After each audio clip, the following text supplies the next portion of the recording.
Hello. Hello. Okay, I'm going to stand further back. I don't know where to stand. We need like an X on the ground. We're standing this time. So we're going to stand for a little bit. We'll probably get tired and then sit back down. But I have a standing desk, so we'll just go and then be all done. Reposition Be ourselves back, pretty easily. Back to where we're used to being. But it's earlier in the day. It is 3 p.m. on a Saturday. Yeah. I want to be out of here at like 5:15 at the latest. Okay. So we can maybe even squeeze a little bit later. But I wanted to go get like something to eat. Right. Because I didn't eat. Instead of like a sit down situation, maybe we just go. I know a couple spots that are like kind of faster. Quick service type deal. Yeah. Yeah. There's a taco place. Ooh. What do you want? Tacos are good. Tacos or pizza? Oh shit. Those are both really good. Yeah. What are you feeling? Fuck. What kind of like local type pizza? Yeah, there's no like chains out there Oh, in downtown. that sounds kind of good actually. We got like Gito's. Have you been to Gito's? No, You've never been to Gito's? I don't go downtown anymore. Yeah, I'm saying like back in the day where I went to like, Planet drunk. Pizza. Oh, that place blows. That place blows. It's still there too. It's good when you're drunk, but it's not like good pizza. Yeah. Well, Gito's is good both when you're drunk and when you're not. Oh, so there's just some quality pizza. It's pretty good, yeah. Okay. Or there's a cool taco place called Tacos My Güey, I haven't been there either. which is a hilarious name. But Because my downtown days was back when Gringos Locos was only downtown. there's Gringos So that also. was like a destination when we were there. Yeah, Like, now oh, they're gotta go. all over town, Now they're yeah. everywhere. They've Yeah. diluted a little bit, but it's still good. No, but the food's good. Yeah. I still really enjoy it. We went the last time, not the last time, but this time Sable and I went downtown for a thing. Mm. It was like it was a friend's art gallery opening or something like that. Okay. Afterwards we were like, I'm feeling Gringos. It's like it's quick, it's easy, it's good. Yeah, it's good. Oh God, my eyes are just like. Oh God, he's dying. I need to change my prescriptions. Giving me headaches. Anyway, hello to whomever is here. Sorry that we are not. We should be live on TikTok, but We'll see if that works or not. yeah, but we are not live on X because Elon Musk is a broke bitch who is now requiring you to be a premium member to stream. So That's ridiculous. so even though we have been streaming on X before, I'm not paying more money. Like it costs money to like multi-stream in the first place. Why am I going to spend more money on top? Yeah. Like we're not making that much money. Like we make very little. So It'd like be different if we were like a big thing. yeah, we're like We're covering. not. We're not. We're just covering the cost of like. Oh hey, we're getting some comments on our TikTok too. Oh, there. Yeah. How do I do that? How do I go see our TikTok? I had to literally hop on TikTok, and since I'm not on our account, I'm on my own account, and I just pulled it up. I'm on TikTok. Hello, whomever. Is it show up on multi-stream? Wouldn't surprise me if it doesn't. So we have to look at our phone if we want to answer that. Nope. No worries. What do you see? I don't see shit. Rashad says, "Here I was checking Twitch Oh, Rashad's here. in TikTok." Okay, am I dumb? How do Yeah. I look? I'm on our own profile. Oh, it just shows us as live. Maybe because you're on our profile, you God can't damn see it. Let me go to my other account. Yeah, switch to Arnaldo. Sorry, let me go to my other account and then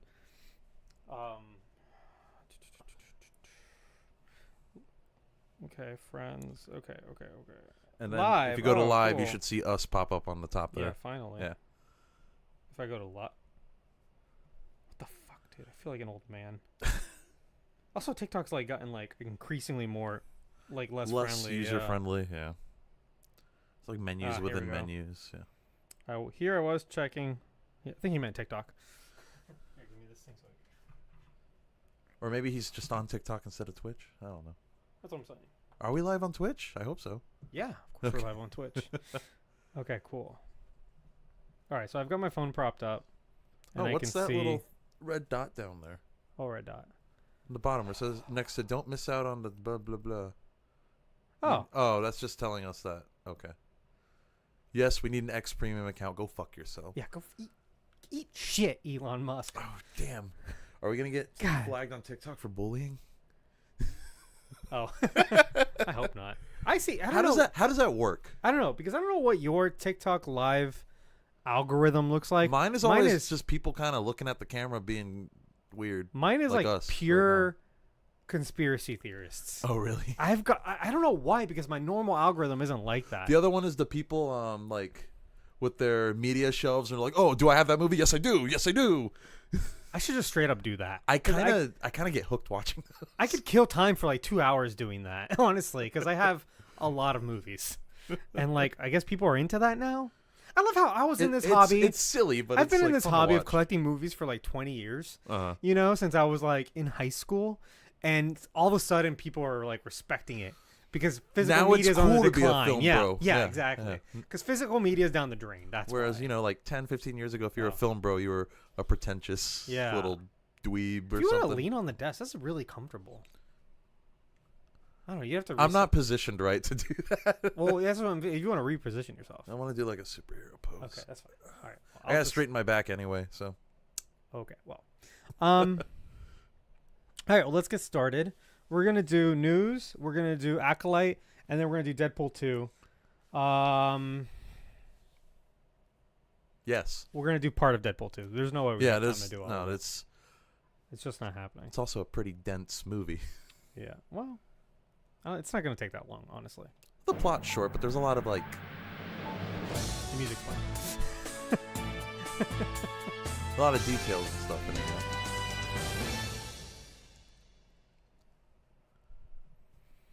All right. I want to be like. I'm gonna move our cameras. Oh, wait, I wanna do something dumb. Oh wait, I don't think I have TikTok on my iPad. Never mind. I was gonna set that up there. All right, this is better. Okay, welcome to news from the Phantom Zone, where we go bring you some of what happened this last week. It's actually been several weeks since we do news. Yeah, we haven't done news in a while. Yeah. In comic book movie stuff. So I've got 3 pieces of information here. So it's gonna be a quick one. We only kind of focusing on the big news. Are you ready? I am ready. Let's get going. Lamorne Morris is joining Spider-Man Noir. Did you? Winston? Yeah, Winston. Wow. Winnie LaBiche from New Girl. Winston Bishop. Did you watch New Girl? A little bit. I've seen a lot of it, but I've never like watched it all the way through.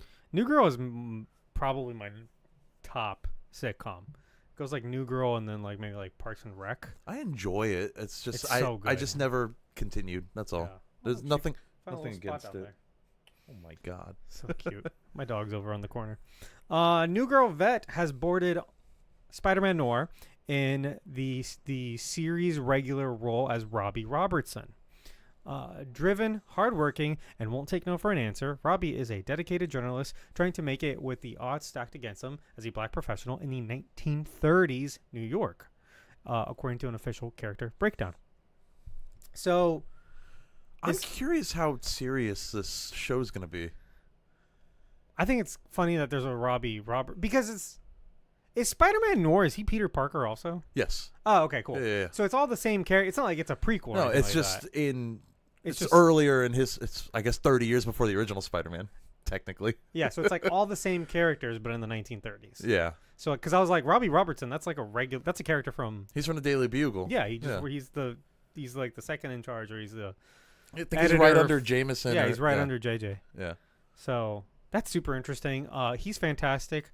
I've only seen him in the funny New Girl role, so I'm very interested in like, is this a serious role? Is it a little bit of both? Right. Also, it would be I think it'll be interesting to see a character specifically like a black journalist in the 1930s. Well, that's the thing. It's like this isn't necessarily our 1930s, but it's a 1930s. No, but I'm sure there's still. There could be, they could play with that. I mean, clearly they will. He takes on riskier stories that no one else will touch in order to catch attention and a paycheck, and is willing to do whatever is necessary for his career. Well, that makes him sound like he might be kind of like dubious. That'd be interesting.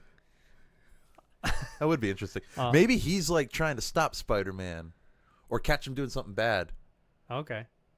This could be really fun. Yeah, this could be interesting, yeah. Additionally, Brendan Gleeson has joined the series in an undisclosed villain role per our sister site Variety. Not our sister site. No, not us. We do no reporting here. I am reading what I find on the internet. Brendan Gleeson is awesome too. Wait, is that the young guy or his uncle? Brendan Or his dad? Gleeson? That's his dad, right? I think so. Who's the young one? Who plays what's his face in giving no information. In Harry Potter and Star Wars, he does the big Hitler speech. Oh, Domhnall Gleeson. So this is his dad. Yes. His dad, who was also in Harry Potter, he played Mad-Eye Moody. Oh, that's Brendan Okay, Gleeson. okay. Yeah. So he's fantastic.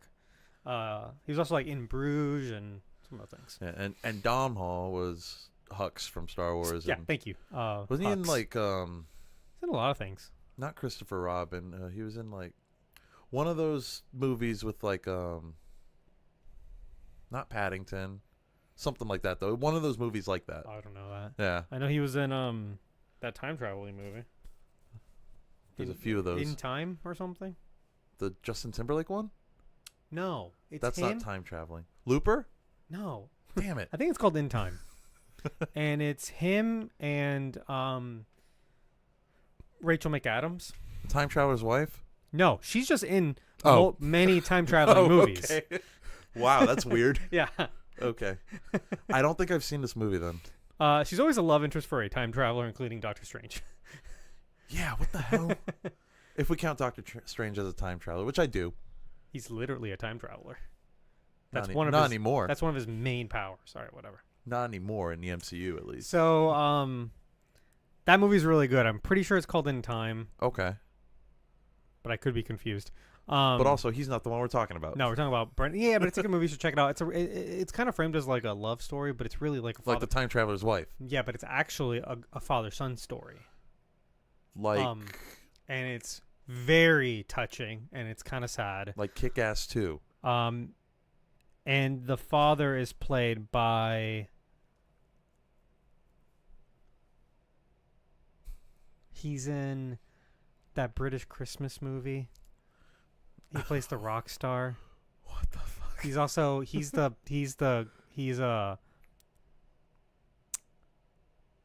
Davy Jones.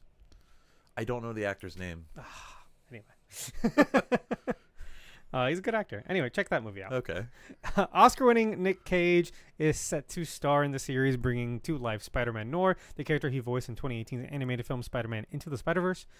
Spider-Noir is being showrun. I guess that's what the show is called, not Spider-Man Noir. It's Spider-Noir. I guess. Because that's what... I didn't do this. Spider-Noir. Oh, like that's the title that they put? That's what they keep on quoting. It's Spider-Noir. Anyway, Spider-Noir is being showrun by executive producer Owen Uziel from The Lost City, which is kind of a bad movie. I saw it. Was that the Channing Tatum one? Yeah. Oh, you see that? The romantic comedy? Yeah. I've not seen it. I mean, it's fine for like a random date night, but like that's what we watched it as like a date night. It's not great. Yeah. It's not great, but it is kind of funny and kind of like, you know, if you want to watch like sometimes I want to watch like a bad rom-com. Like The Proposal. No, that's an actual bad one. I mean, like it's kind of bad, but it makes you laugh and it's kind of endearing in a way. Lost City is that. Okay. But otherwise, it's not that great. Anyway, and Steve Lightfoot, who's from Marvel's The Punisher. Hey. Blah, blah, blah. Anyway, great news. I like this guy. Let's see what happens. Sorry, I'm looking at our TikTok. There's symbols I don't understand. People are joining, but that's because, you know, they're probably just scrolling. Yeah. I just don't know what all those symbols mean. Anyway, Sean Levy is to direct a Star Wars movie. A Star Wars. All right. So this is actually not... It's news in that it's official now. But this was rumored a year and a half ago. It was the first time, I think, Variety reported on it. But now it's confirmed. He is from, if you don't know, Adam Project, Free Guy, various nights at the museum, and also various episodes of Stranger Things, and most recently Deadpool and Wolverine, which comes out very soon. Comes out next week. Yeah. I think there's a lot of confidence in that movie. I think they're really liking it. I think it's projected the marketing to make a keeps ton of movie. spoiling it. Okay, well here's the thing. I'm upset. So is Blake. I saw. And I talked to him about it a little bit. I'm upset. I didn't watch any of that stuff. I didn't even watch it. I was just scrolling and everybody's posting it, and not even in Marvel related shit. It's just like Lady Deadpool, right? Or is there more stuff? No, there's another thing. Okay, well I don't know about that. Okay. All I know is that I saw the picture of Lady Deadpool. Yeah, that too. But they don't. But there is another thing. I just be careful on the internet. Oh, yeah. If I haven't seen it yet, I probably won't. But, yeah, I think there's a lot of confidence. He was, in the running, or at least was rumored, and we talked about this on news from the Phantom Zone, about doing the next Avengers movies because they're constantly in and out of who's going to. Yeah, I mean those are still in pre-production, right? Oh yeah, obviously. Yeah, they don't have a director, so yeah, they don't have a director. We'll get to it in our next story, but I also can't keep up with what Star Wars movie is coming out anymore. I feel like that keeps changing too. Like at this point, I'll believe it all when I see it. Apparently, Rogue Squadron's back on the table as a movie. We talked about it. Yeah, but was I don't it a remember. movie or a show? I think it was still a movie. Okay, and I'd watch that. It's still Patty Jenkins. I'd watch a Top Gun Star Wars movie that isn't Top Gun Maverick. Yeah, I know, 100%. So I don't know. We'll see what comes of that. But I know that there's the one by there's the Rey one. Yes, right. That's supposed to be a trilogy. That one's definitely happening. Oh, is it? I don't know. Wow. And then there's the Mandalorian and Grogu one. Right. And then but that Mandalorian and Grogu one, that's by. Wasn't there a Dawn of the Jedi type one coming too? I don't know. But I know Mando and Grogu one, that one's by the director, Favreau. Favreau, yep. Meanwhile, other guy, what's his name? Filoni? Dave Filoni has his own movie too. Okay. And so, but his movie is going to be the culmination of all of, and I think it's going to be a trilogy. Like, there's too much to do, but it's supposed to be a culmination of all of their stories, including Mandu, I could see that one being Grogu. called like Heir to the Empire or something. Yeah. Like it's going to be Mando, Grogu, probably like Boba Fett will show up. Maybe. The Rebels characters, Ahsoka. Yeah. All of these storylines. The culmination of all the stuff Dave Filoni's been kind of pushing. Maybe some Bad Batch related stuff. Maybe not those characters. I don't know how many of them are still alive by now. Maybe. Oh. Huh. Well, we haven't finished Bad Batch yet, so I don't want to spoil that. I'm trying to think. But in Bad Batch make a time jump? No. So Bad Batch is it's right after the fall of of the Republic. I've seen right. Yeah. I've seen like 3 episodes of Bad Batch. Okay. So I know that I didn't know if it makes a time jump because all this stuff is like 10 years after. If there's a time jump, it's like months. Like right. Yeah. So all this stuff is like pretty much it's far after Bad Batch. Yeah, that's why I'm like I don't know how many of those characters will still be around. Yeah. Because clones age faster. So. Right. Well, yeah. We're talking about like it's like a 20-year gap there or something like that. I guess if Boba Fett's around, then Boba Fett doesn't age quicker. Yeah. Never mind. Exactly. Well, the Bad Batch were all I don't know. They're all defective. They're all different. So anyway. who knows how that actually works? All right, let's move on to our last story. The Russo brothers may be directing, maybe return to direct Avengers 5 and 6. I'm curious how much money is being offered to them because didn't they say they didn't want to come back? Yeah, but they're like, we're kind of done. They said that years ago. You know what I mean? And then they made some other movies, and they produced a bunch of movies, and none of those movies were particularly special. There was like there was a movie with the guy from Did Star they do a Wars. Netflix movie? They did like 3 Netflix movies. They did Gray Man, I think. Oh. And that one had I don't know why, like I usually blank out with names. Today's worse. Captain America was in that movie. Chris Evans was in that movie. They also did a movie with Tom Holland. And they also did something else with Finn from Star Wars. Oh, okay. I think. I don't know. I don't have their filmography in front of me. Okay. So they've done some other projects. As it just kind of like went under the radar. And I feel like maybe they're like, oh, shit, let's do the one thing we're good at. And they're gonna and like and they are good at it. Marvel's probably like they're probably top on their list. They probably always have been. Yeah. And so I think Marvel will offer them the correct amount of money. However, So it says here, the Russo brothers, the directing duo between the $4 billion epics Avengers Infinity War and Avengers Endgame, and then also, let's not forget, Captain America, The Winter Soldier, and Captain America Civil War. Both highly praised. Yeah, they did those two. Still to this day. And made a lot of money doing those. Maybe returning to save Marvel. Save is a big word. But... That's a big word. That's a big word. However, the production of these movies have had a fair amount of turmoil. Yes. So I'll give them that. Especially the past few months. Since the They're pandemic, like last really. year, really. Yeah. No. I'm saying these two specific movies, Avengers 5 and 6. Oh. It's just been a revolving door of directors. Yeah. And then they keep on pushing it back. They had to push it back because of the strikes. And then now they don't know what to do about Kang, which was going to be Kang Dynasty and Secret Wars. And now they don't know if it's going to be, all of those titles could be up in the air. It might get completely rewritten. Yeah. So, I think it'll still culminate in Secret Wars, but it's the Avengers 5 that we're unsure right, of. the Kang stuff. Yeah. On Wednesday, The Hollywood Reporter, Deadline, and Variety reported, citing unnamed sources, that Joe and Anthony Russo were in talks to direct the next two Avengers movies. After Destin Daniel Cretton dropped out of directing Avengers 5 in November, Marvel has struggled to choose a new director to lead in their most profitable movie series. That's also a bit of Didn't he drop out to do the Shang-Chi sequel? Yeah. Okay. So it's not that that made it sound like, oh, the movie's cursed and he left angrily. No, he went to do a Marvel project that he's passionate about. Marvel was probably like, hey, we don't know, we need more time on this one. Do you want to take a step back and start doing Shang-Chi? And he was probably like, hell yeah. Obvious answer. Yeah. Yeah, let's do that instead. So I don't think that doesn't necessarily mean there was any like bad blood or any issues, other than they're going to keep on pushing his movies back a little bit. I'm still waiting to see what those rings are calling to. Oh yeah, exactly. Let's find that out. It's Fin Fan Foom or I'd be down with that. Yeah, honestly. or something, right? Or some greater. Give me a giant space dragon named Fin Fan Foom. Anyway, I would really like for them to come back. My four favorite MCU movies are their movies, pretty much. Okay. Like, it's the Captain America movies. At least four out of the top five are their films. If this is what they do best, they should just come back and keep doing it, I think. Why not? They Aces in their spaces. Yeah, exactly. Get that fucking restaurant lingo out of here. Haven't heard that in Aces in their places. Aces in places, yeah.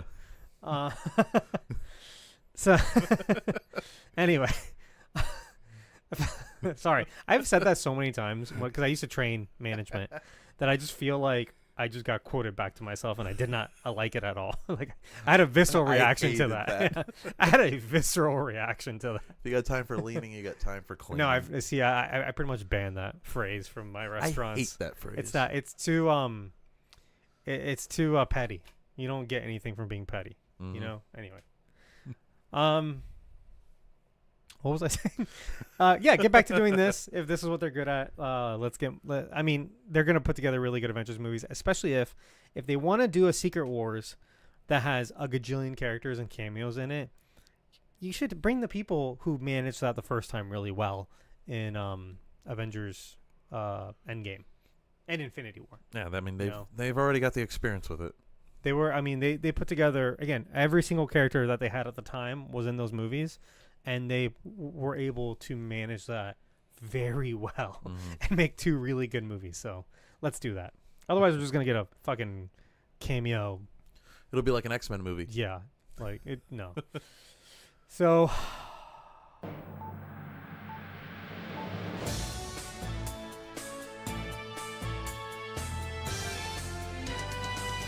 So that's it, you guys. We only had 3 stories. That's the news for now. I know we took like 3 weeks off for doing the news. Yeah. So we'll be back next week with the next most pressing topics of next week. I want to see you guys here on News from the Phantom Zone. Bye. Goodbye. Stop recording that. Oh shit, that's not the button I need to hit. I'm dumb. Are we live? Yeah, okay. Yeah. Okay, I stopped the recording. We're good. Yeah, we're still good. We're still good everywhere. All right. Cool. I'm gonna send roses. What does that do? I have no idea what you have to pay money for that. I'm not doing that. Get 34 coins. For 29 cents. But I know you can send something for free. Like a gift? Can we send a gift? Why would a gift not be free? How many coins do I have? Because you get a certain amount of coins unlocked. For what, existing? Yeah. I don't have any. It's crazy when I go like see like a TikTok live and I just see people donating so much shit. And I'm like, they're making a shit ton of money. It's like, I just don't understand why people And do they're it. like sleeping. Yeah, and they're just and they're like, oh, thanks for the roses, thanks for the roses, thanks for the roses. It's like you're making like a few bucks every time that happens. You Yeah. know, like what the hell? How do I get in there? Send me roses. I don't understand it. I don't get it either. But anyway, I don't know where my water went. Do you need water or something? Probably a good idea for me to get. All right, some. let's take a literal 1 minute to get water. We'll be right back.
Alrighty, let's go. I don't need this anymore. Oh, I don't need that. I need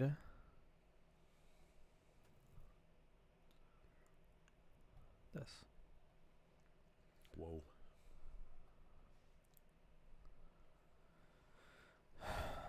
And you can do this.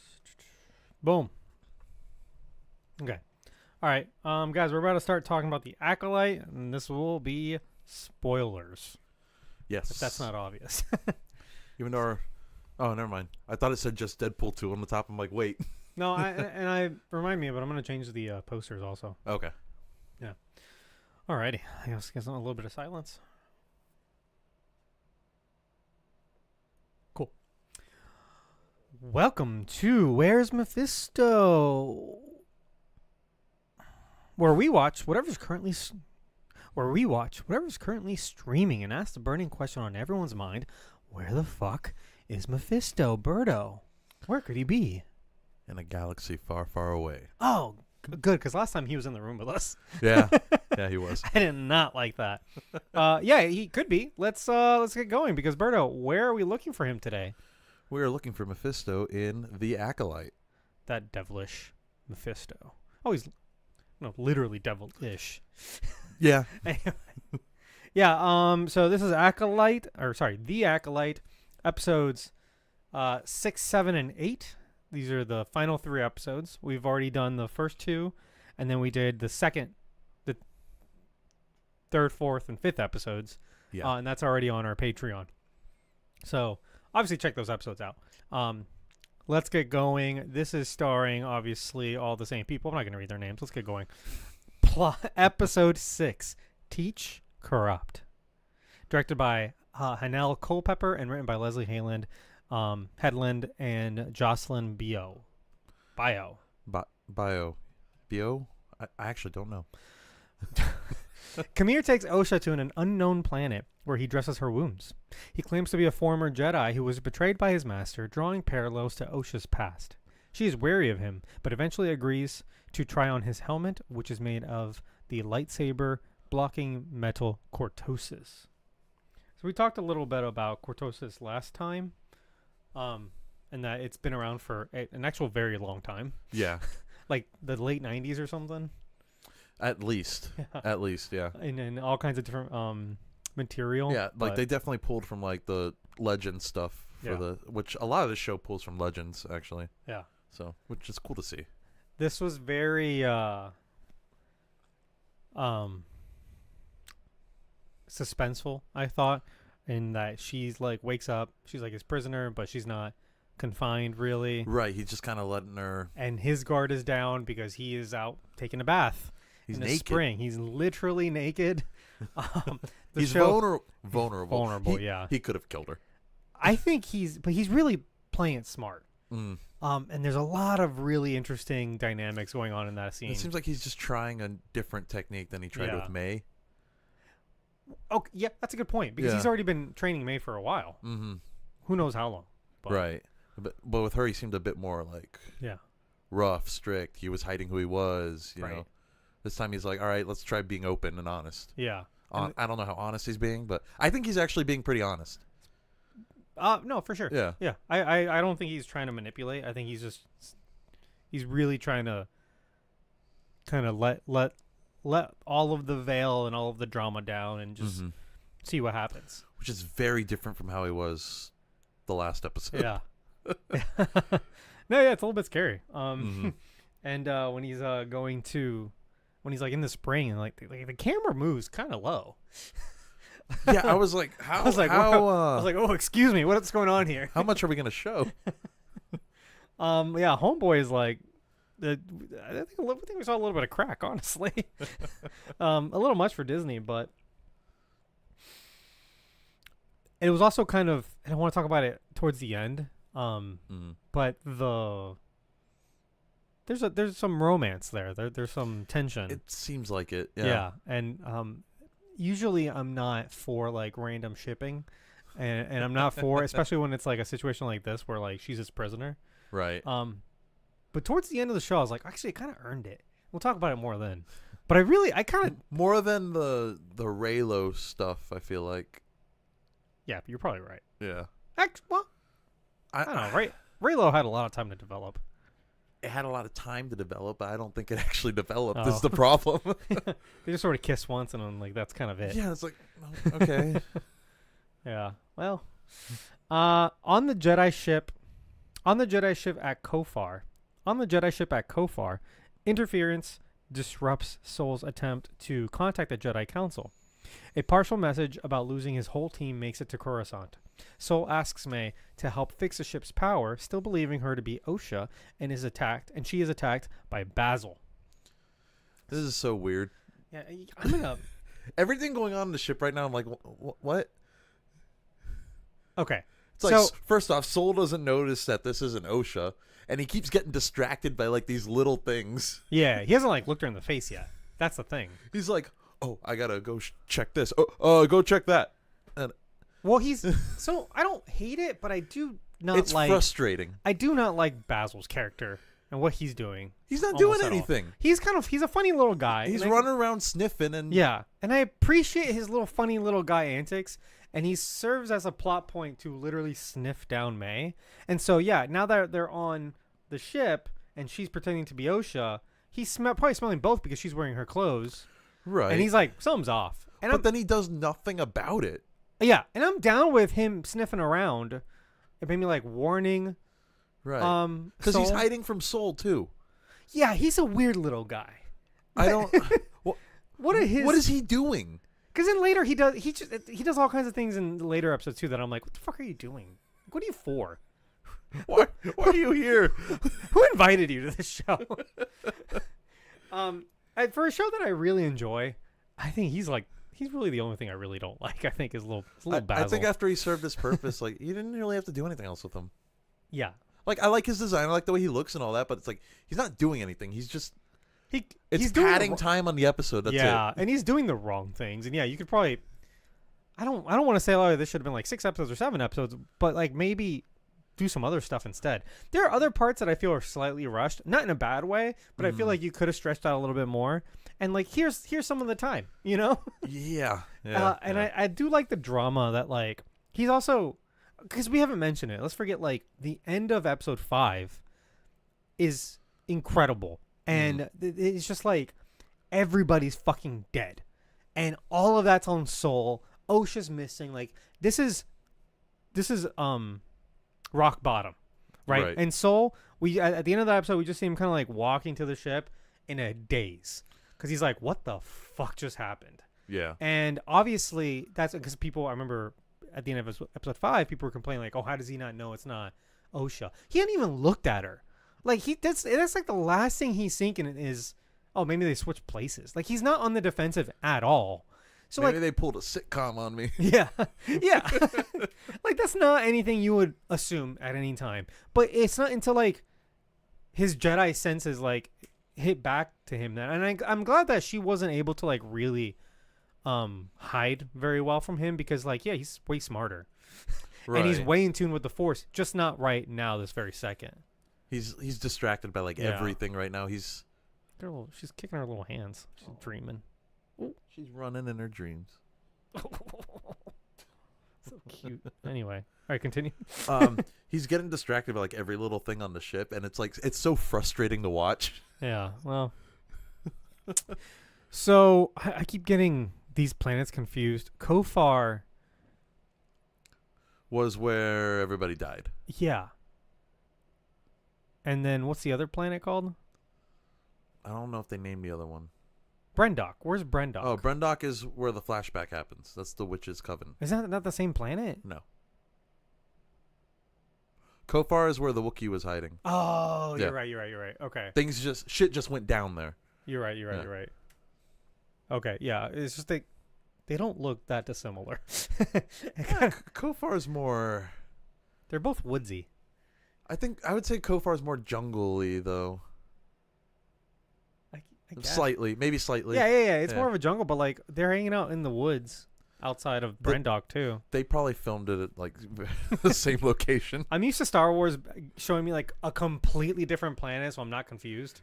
Right. And this is lava planet. This is ice planet. This is woods planet. And this is like, no, these are just like 2 different locations on regular planets. So it's like not expecting it, but yeah, okay, I got it now.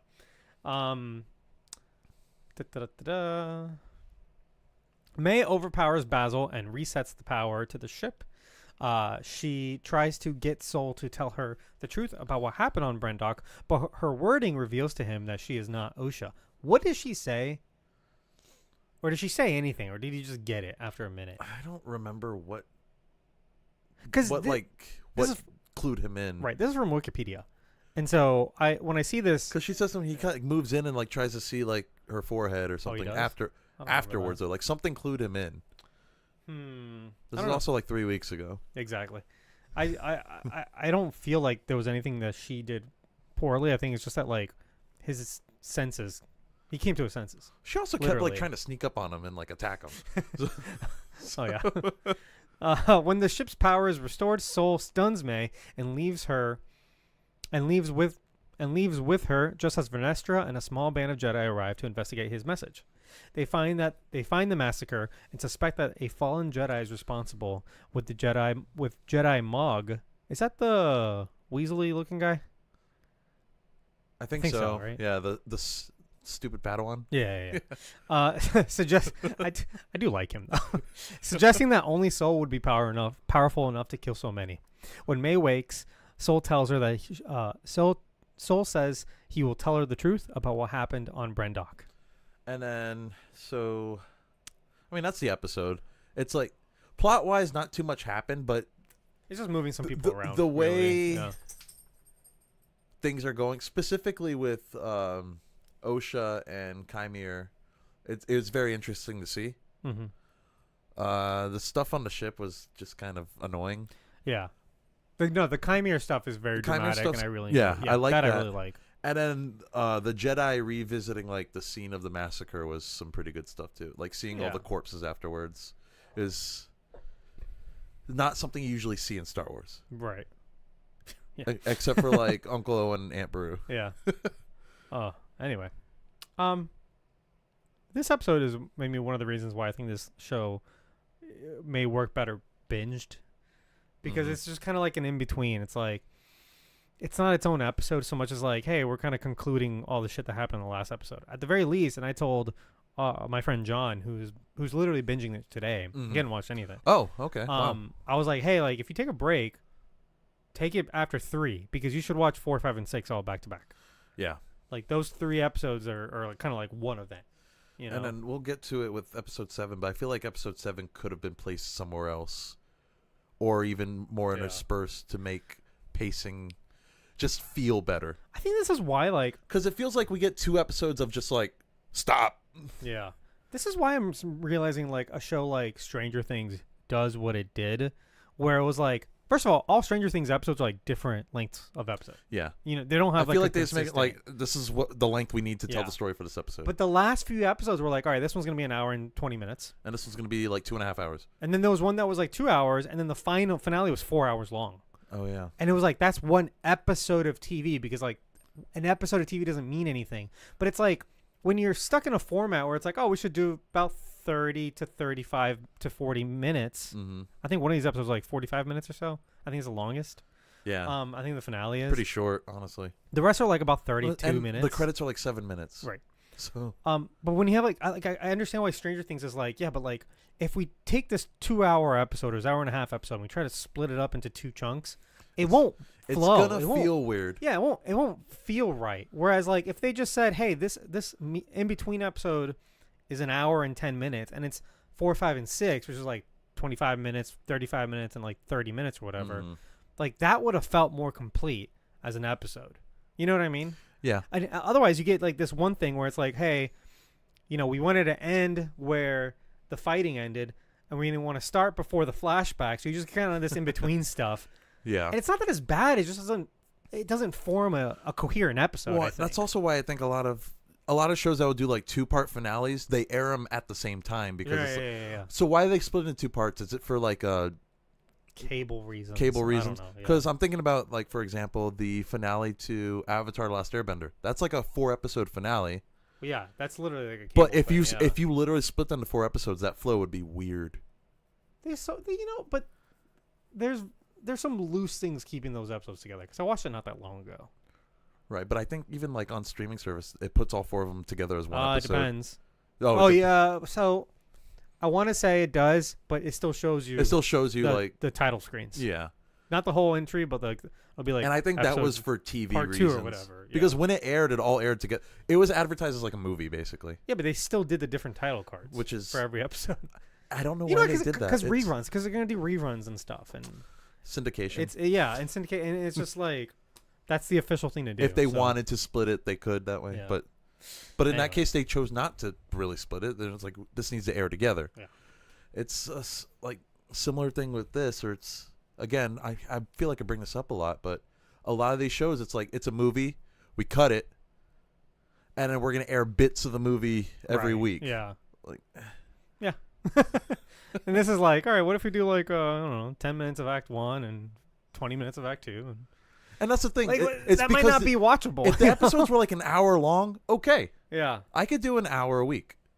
If they're like 25, 30 minutes, it's like, I feel like I got like just a short snippet. Mm-hmm. That's what I'm saying. Like, I think that's why I think that these shows would be better binged, or if you want to spread them out, do 2 a week. So let's say you get like a Monday and a Thursday. So like they're a few days apart or whatever.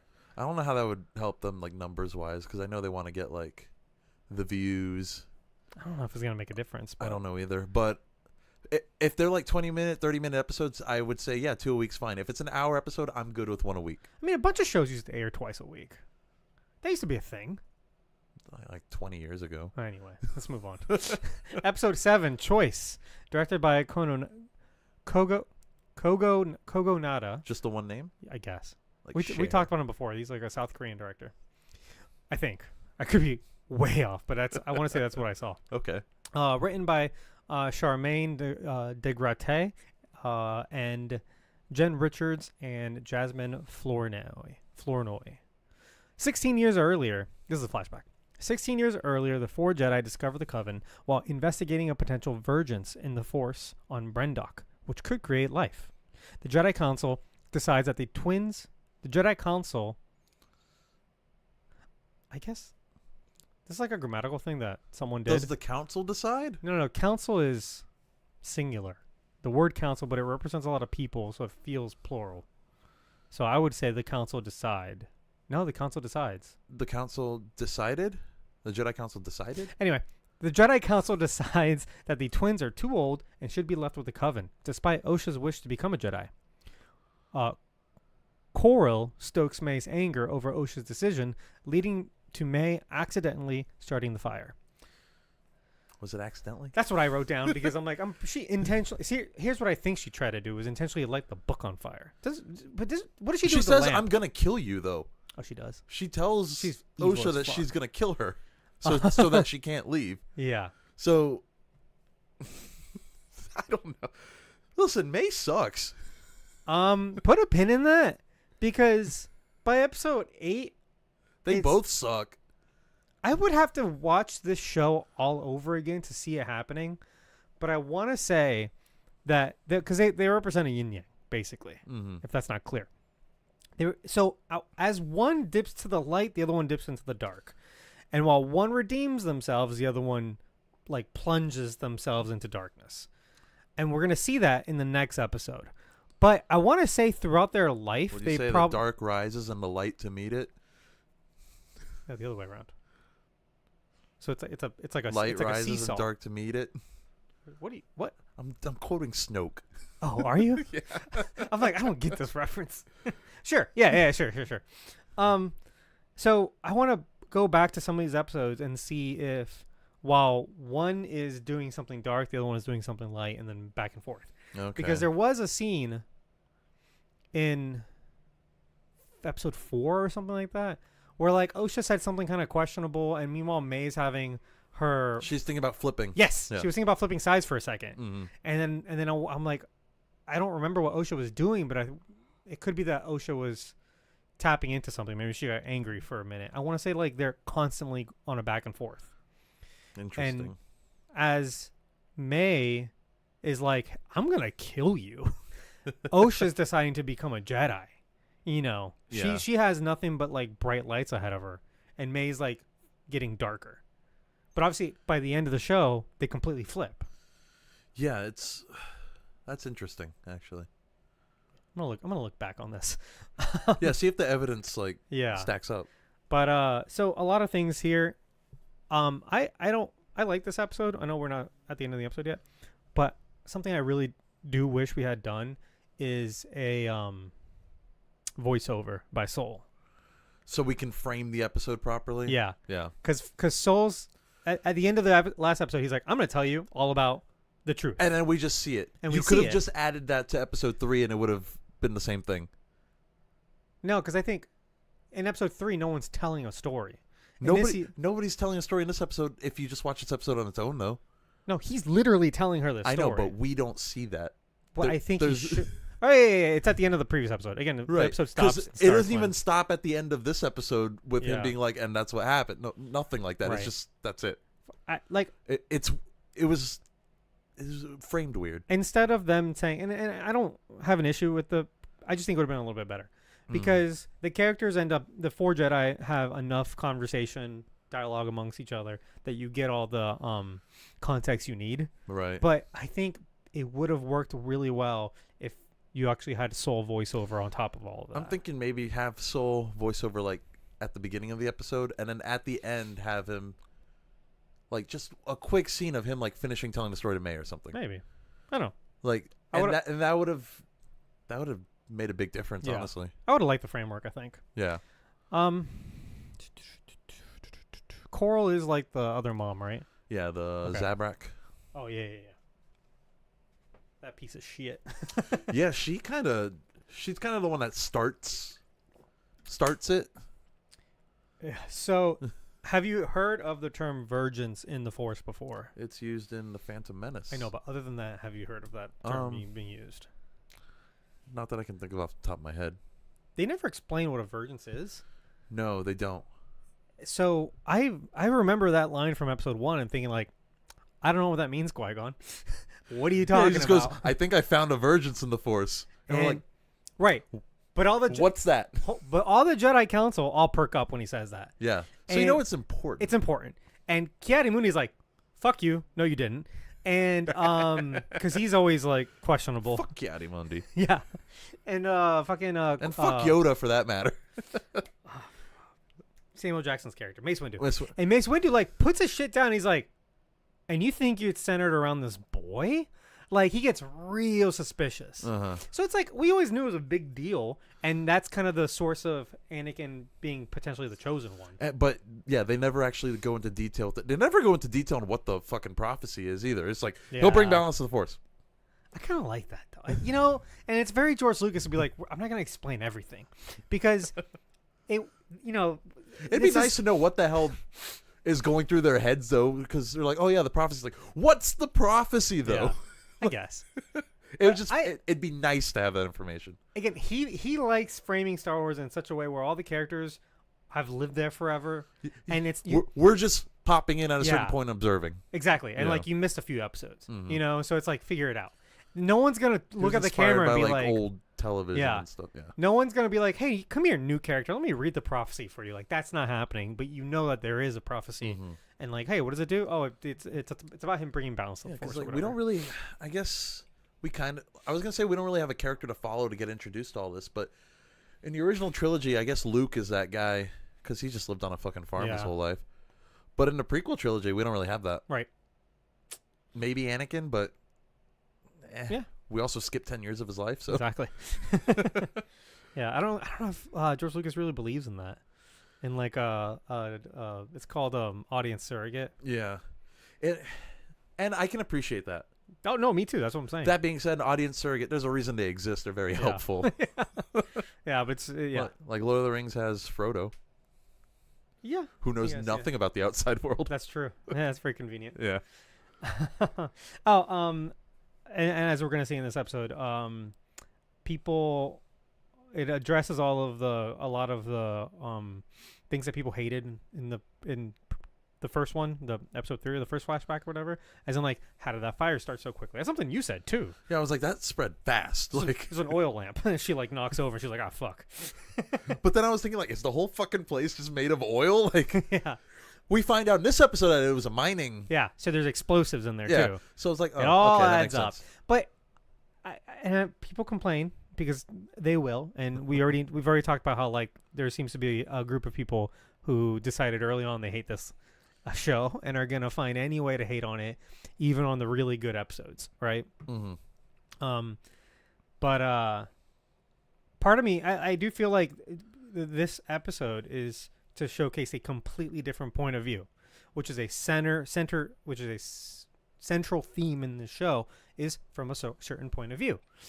That's a central theme in Star Wars. Sure, but in this specifically, and Osha is her episode. It was from her point of view, episode 3. Yeah, and she's just kind of like this victim, and that's why she has always had anger towards May. Because May was responsible for everything. And so from her point of view, it's just like, oh, I got locked up and now the whole place is on fire. Oh my God. And from May's point of view, the Jedi are evil. Yeah, exactly. And then Soul saved my life.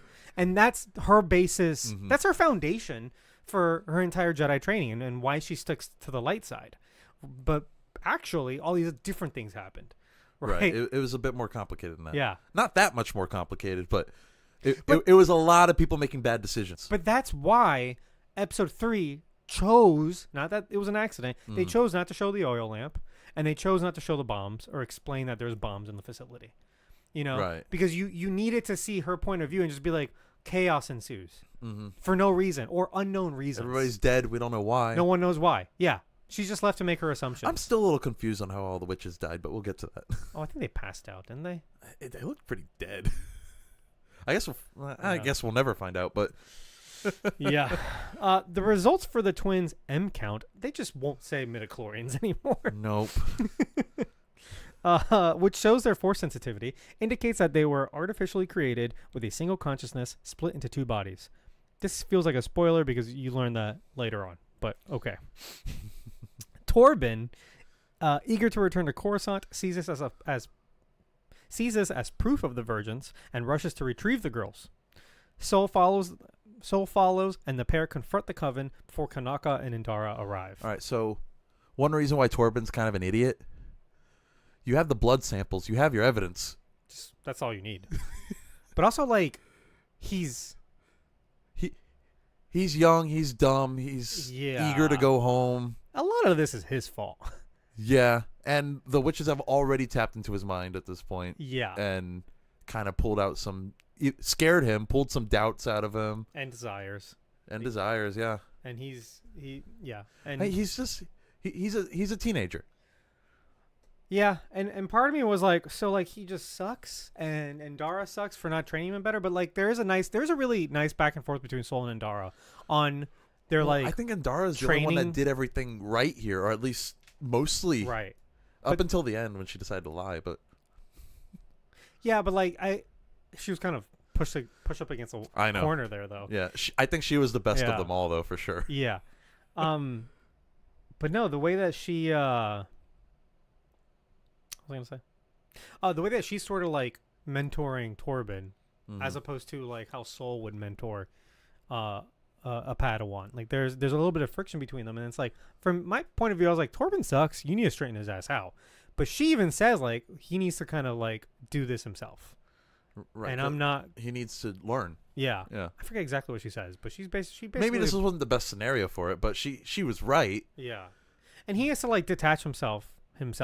Which it can't be done for him. Which I guess he does. But it's so ironic that like yeah. But it feels ironic that like he was chosen as a baby, and they're chosen as babies so that they don't form these attachments, right? Right, but the attachments that he made was to his home in Coruscant as a trainee, as a Padawan, right? Youngling, you know? No, like it's one of those human nature things. Like you're gonna form an attachment no matter what, and that's a flaw in the Jedi teaching is to suppress that. Yeah, you shouldn't suppress it. So, what do you think? Which is where Chimere's points come up. Well, that's where Soul's points come up. Soul Soul kind of sounds like a Sith. Well, Soul sounds... Okay, so I was going to ask you, what do you think about Soul's point of view, more so in the next episode? Because he's... Like, he considers Osha like a daughter. Right. Like, he genuinely loves her. He formed emotional attachments very quickly. Yeah. Yeah. And, like, Indara warned him against that, number one. Yep. He knows it's wrong. And Vernestra's been saying in the first few episodes is like, maybe you're too close to this. Like, you shouldn't go. And he's like, no, it has to be me. Like, he's too involved. He cares about Osha too much. He's absolutely too attached. But is that... What point is that because making? Is that good? Everything he's done... I mean, he's a good guy. Because everything he's done, like, he truly believes, like, he's trying to help these girls. More specifically, Osha. But, like, he's trying to help them. He's trying to do good. It's just... He's acting more on emotion than logic. So he's swinging a little too far in the other way. I feel like there have been other Jedi that have done that really well, like Qui-Gon. Qui-Gon's a bit more balanced, though, I feel like. Yeah, but he's very intuitive. Yes. And he will break rules. Oh, yeah. So... But he's not like, oh, man, I love Obi-Wan. I'm going to do anything I can do to protect him. Which I guess he kind of did, but, like... But not like in a father way. Right. Like Soul is. Soul's like a dad. Right. Qui-Gon was like, I want Obi-Wan to be the best Jedi he can be. Yeah. And I really do think if Qui-Gon trained Anakin, Anakin wouldn't have fallen. Oh, fuck. Because Qui-Gon would have let Anakin be a little bit emotional, you know? Yeah, maybe. Yeah, you're probably Whereas, right. like, Obi-Wan was very, like, by the book. Kind of like a less extreme version of Yord in this. Yeah. But, like, Obi-Wan is like, you know, you got to follow the rules, you know. Quit losing your fucking lightsaber. Yeah, true. So yeah, an important note: Indara does say in this episode that this was a mining facility, right? Hundreds of years prior. Well, so I guess during the Old Republic. Well, because the whole point of this planet and why they're there is that there was no life there. Something happened. Something happened, killed everything. Everything was dead. So they're that place has been abandoned for a while. Because when they got there and they said that, and like the witches came from somewhere else, and they show up there, and they find the virgins because they're attracted to it because they're force sensitive. Mm-hmm. And I was like, they didn't, as a construction minded Right. person, I was like, they didn't fucking build this fortress. No. Where are the contractors? People lived there You know what I before. mean? Yeah. Yeah. So I enjoyed that that little throwaway line too. But again, it's to show a different perspective, and you were intentionally withheld of that information before. It's not Right. an accident. Right. It's not quote unquote bad writing. No. Soul kills Anastasia. That was also like a whole argument before this happened, but okay. Soul kills Anastasia when she attempts to use her power. The witches possess Kilnaka and use him to attack Torben and Soul until Indara overpowers them. Soul is unable to save both May and Osha from the burning fortress and chooses to save Osha. As they return to Coruscant, Indara decides to blame the incident on May's fire and not tell the council about Soul's actions so that he can train Osha as his Padawan. Have you ever seen The Good Son? No. There's a scene there where, like, I guess the mom is like holding two boys, like they're like somehow falling off a cliff, and she's holding two of them. She has to decide? Yeah, she just drops one of them and grabs the other one. Jesus. I don't know the context behind it. I don't know if the other kid was like a shithead or something. Yeah. But what have you only seen? the in, kid like, that falls, I memes? think, was Macaulay Culkin. That's fucking A. When he saved Kieran? Just drops him. I'm pretty sure it's Macaulay Culkin. That's funny. Let's see. Yep. Seeing Kilnaka fight was cool. That was great. Again, it was one of those things where people complain about so many little things that then, if they had kept watching, are It'll like, happen. Yeah. Oh, we didn't get to see the Wookiee Jedi fight. Yes, you do. Yes, you do, and it was great, and it was fucking awesome. And an interesting thing about this, recently, Leslie Headland said that the reason why Kilnaka was like had exiled himself was because of this scenario where he attacked Torben and used his claws, Yeah. which is not a thing that Wookiees are allowed to do. Really? That was established in like Legends. Oh. Well. If a Wookiee uses their claws to like attack another living thing, like another sentient living thing, Yeah. they're deemed a mad claw. Oh. And they're basically dishonored. They're banished. They're But they done. can rip your arm out of your socket. I though. guess, yeah. They didn't use their claw to do it. Yeah, for losing at fucking chess. And I guess that's why, like, even in the movie you see Chewbacca, he mostly just like hits people like that. Oh, okay. But that's definitely lore that they had to be like, let's study all his actions and make sure he doesn't do this. I think it was established specifically in some of the first Legends books, actually, the Thrawn trilogy. Oh wow. And it is mentioned in Star Wars: Knights of the Old Republic also when you're on Kashyyyk. Oh yeah. Yep. Oh, okay. So that's another thing that's been in the lore for a while. Neat. I'm gonna give myself a heart. Okay. Does that do anything? That might do something to your stats. I don't know. Anyway, there was a conversation here. Blake's take. So we do care about Legends. I've always cared about Legends. What does that mean? Also, what does that mean? Yeah. What point are you trying to drive home? Blake, I used to read Legend shit all the time. Anyway. I was gonna say, yeah, there's the conversation that NSA has with Soul, and basically like some I don't remember what fight broke out, but it caused her to like use her little powers that scared Soul, and Soul kills her. Yeah. But it's almost like an unintentional kind of reaction. He reacted. There was a miscommunication there, because then she was like, well, hey, she started doing the thing, and then May started like the same thing was happening to May. oh, If you didn't know what the hell was happening, it probably looked like Yeah. she was trying to like possess her or something. right. And so like, yeah, he kills her, and she's like, I was just gonna like save everybody, dude. And also I was gonna let her go with you. And he's like, oh shit. Oh fuck yeah.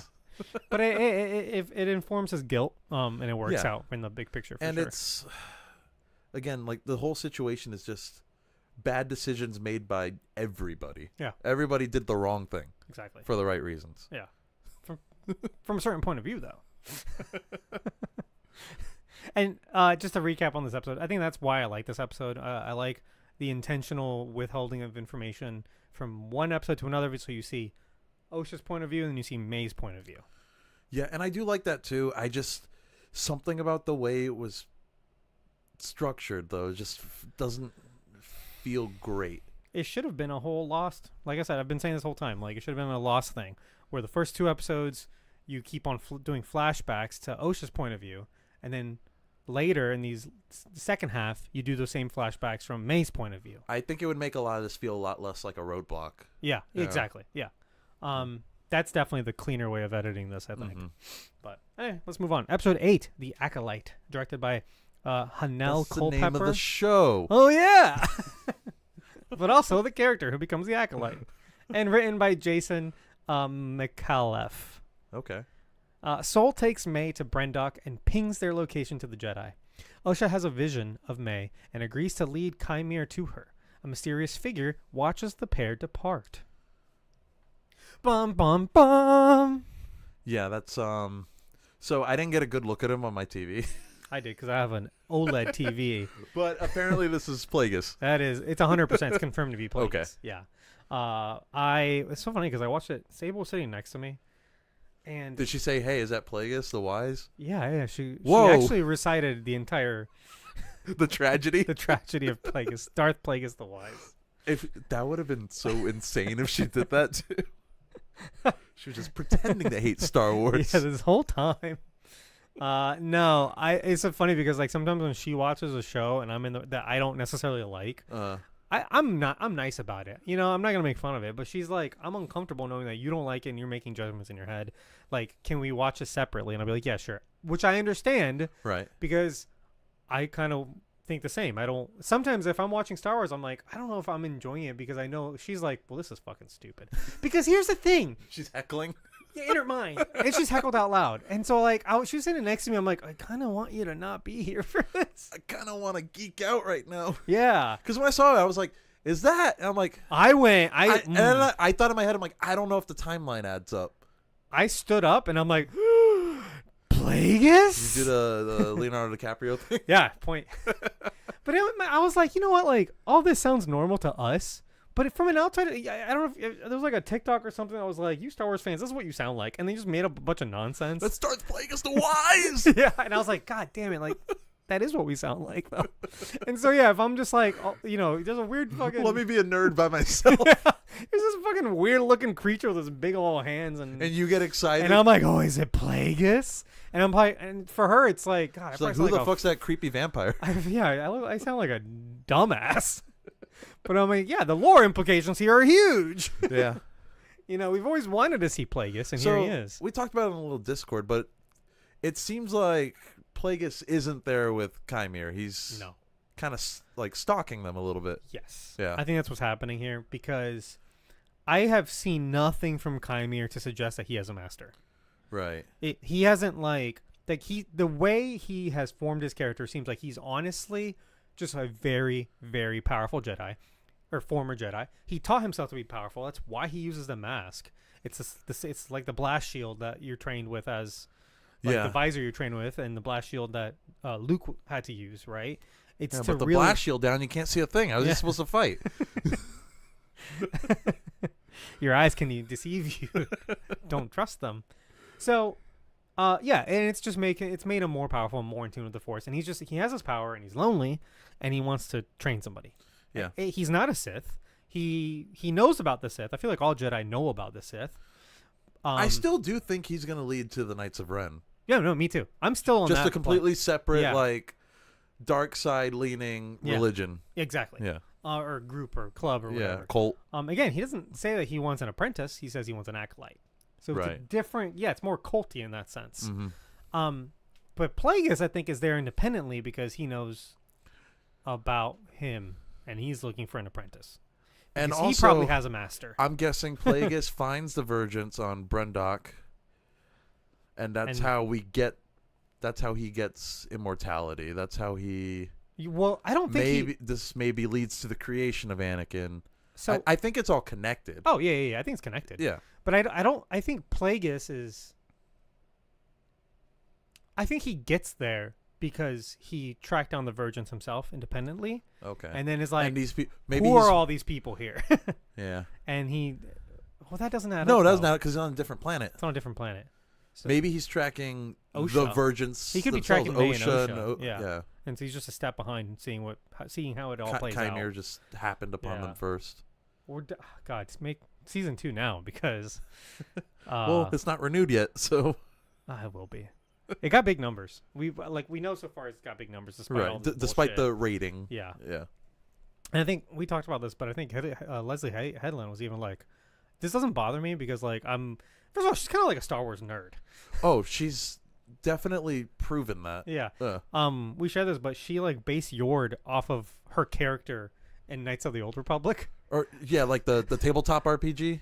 I think it was a tabletop one that she did. Oh my god, Yeah. it wasn't even It's even like nerdier. It wasn't even like the PlayStation 1 game. No, it wasn't even like it wasn't even the mainstream video game based on the RPG. It was the RPG. What a nerd. That's fantastic. You want a I nerd. think that- You want a Star Wars nerd. Because people have complained about that. What's there to complain? And That's I'm like, great news. This is. I think that's a big positive. Yeah. So you're telling me she's been writing these characters for over 20 years? Perfect. Like, that's perfect. What more do you want? Yeah, I want a Star Wars nerd to write Star Wars. The general audience might get lost on certain things. I don't care anymore. No, but she's done a good job. I think the lore stuff here is good. The lore stuff is probably my favorite part of the show. There is no quote unquote canon breaking. There is actually. there's a lot of pre-established canon supporting going on. Yep. It's the opposite Despite of what people are saying. Yeah, because she and obviously the Star Wars group, they fucking know what they're talking about. They know what they're doing. Mm-hmm. Filoni's behind. Filoni has complete creative control now, as Right. we've talked about. So he's behind all this. He greenlit all of this. Yeah. Uh. Let's keep going because there's a part here that but Plagueis, yeah, I think he's just kind of waiting to find. He's looking for an apprentice also, because he's following the rule of 2. We know he eventually finds Palpatine, but Yeah, eventually. not yet. Palpatine's probably not born yet. Probably not for another like 40 years or 40, something. 50 years or so. Yeah. He's about in his 40s or early 50s by episode 1, right? He looks like he's in his 50s. And that's assuming he's not using the dark side to like Yeah. make himself young. Because we don't know if Palpatine didn't actually learn immortality, because that's what he's trying to do as the Emperor, is be immortal, and he's doing all this cloning shit and stuff. Right. Yeah, so. He probably lied about a lot of things. Yeah. He learned some immortality tricks, right? See, Anakin, you can bring loved ones back, but they have to die first, and you have to bring them back as a clone. Yeah. Canonically, he kills Plagueis during the events of episode 1. Okay. Is that canon? I think so. Or is that Legends? I'm pretty sure, like, well, I don't know. It might be But- Legends. Because the Plagueis novel is not canon anymore. I'm sure they're going to take from it. I thought there was a canon Plagueis novel. Not Plagueis. No, not yet. Okay. Well, so I thought, well, maybe that's what I thought he dies during the events of episode 1. I think, what's his face?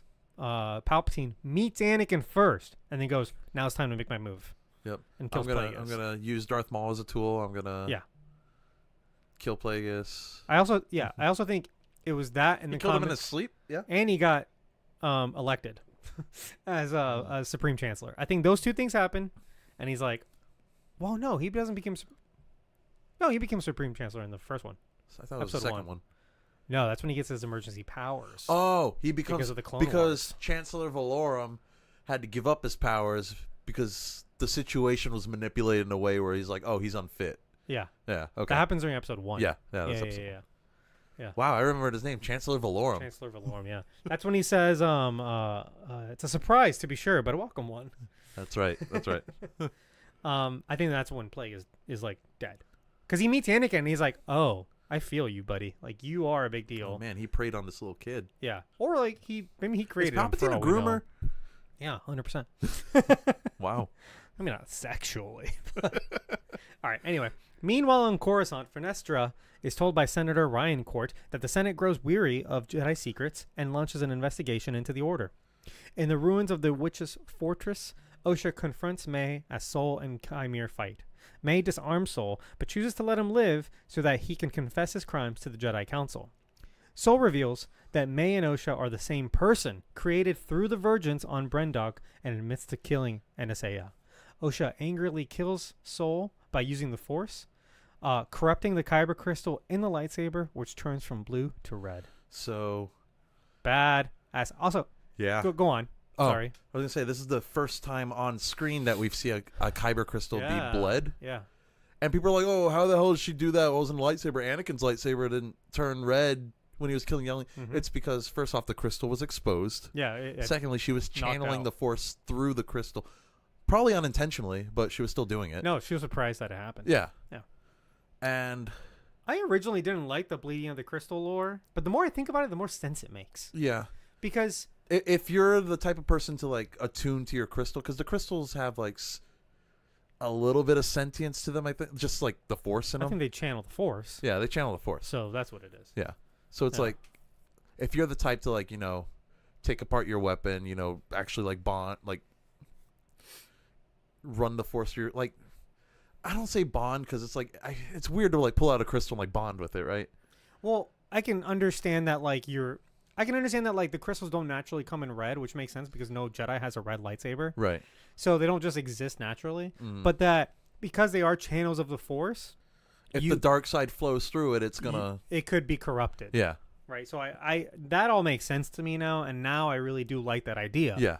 Instead of like, oh, the Sith have to go to a different planet Yeah, and get red kyber crystals. Because this has been a thing. The bleeding of the crystals has been a thing since I want to say the Ahsoka novel, which was part of the new canon after Disney. Yeah, so not before that long ago. Yeah, because Legends was the red crystals were like synthetic crystals, like they were just fake crystals that were, I guess, mass produced. Oh, is he? Vader novel in like 2017. I feel like it was also in the Ahsoka novel. Ahsoka turns her crystals white in her novel, which was in like 2016. That's what she got them white sabers. Yeah. Cool. 'Cause she like attuned with those crystals and they turned white. So I think it's just whatever you put into the crystals, what comes out of it, which is cool. But yeah, we see that, and then we see she just chokes Soul to death. Like we do see that. Fucked up. So again, this is a situation where the two sisters are having a yin yang moment.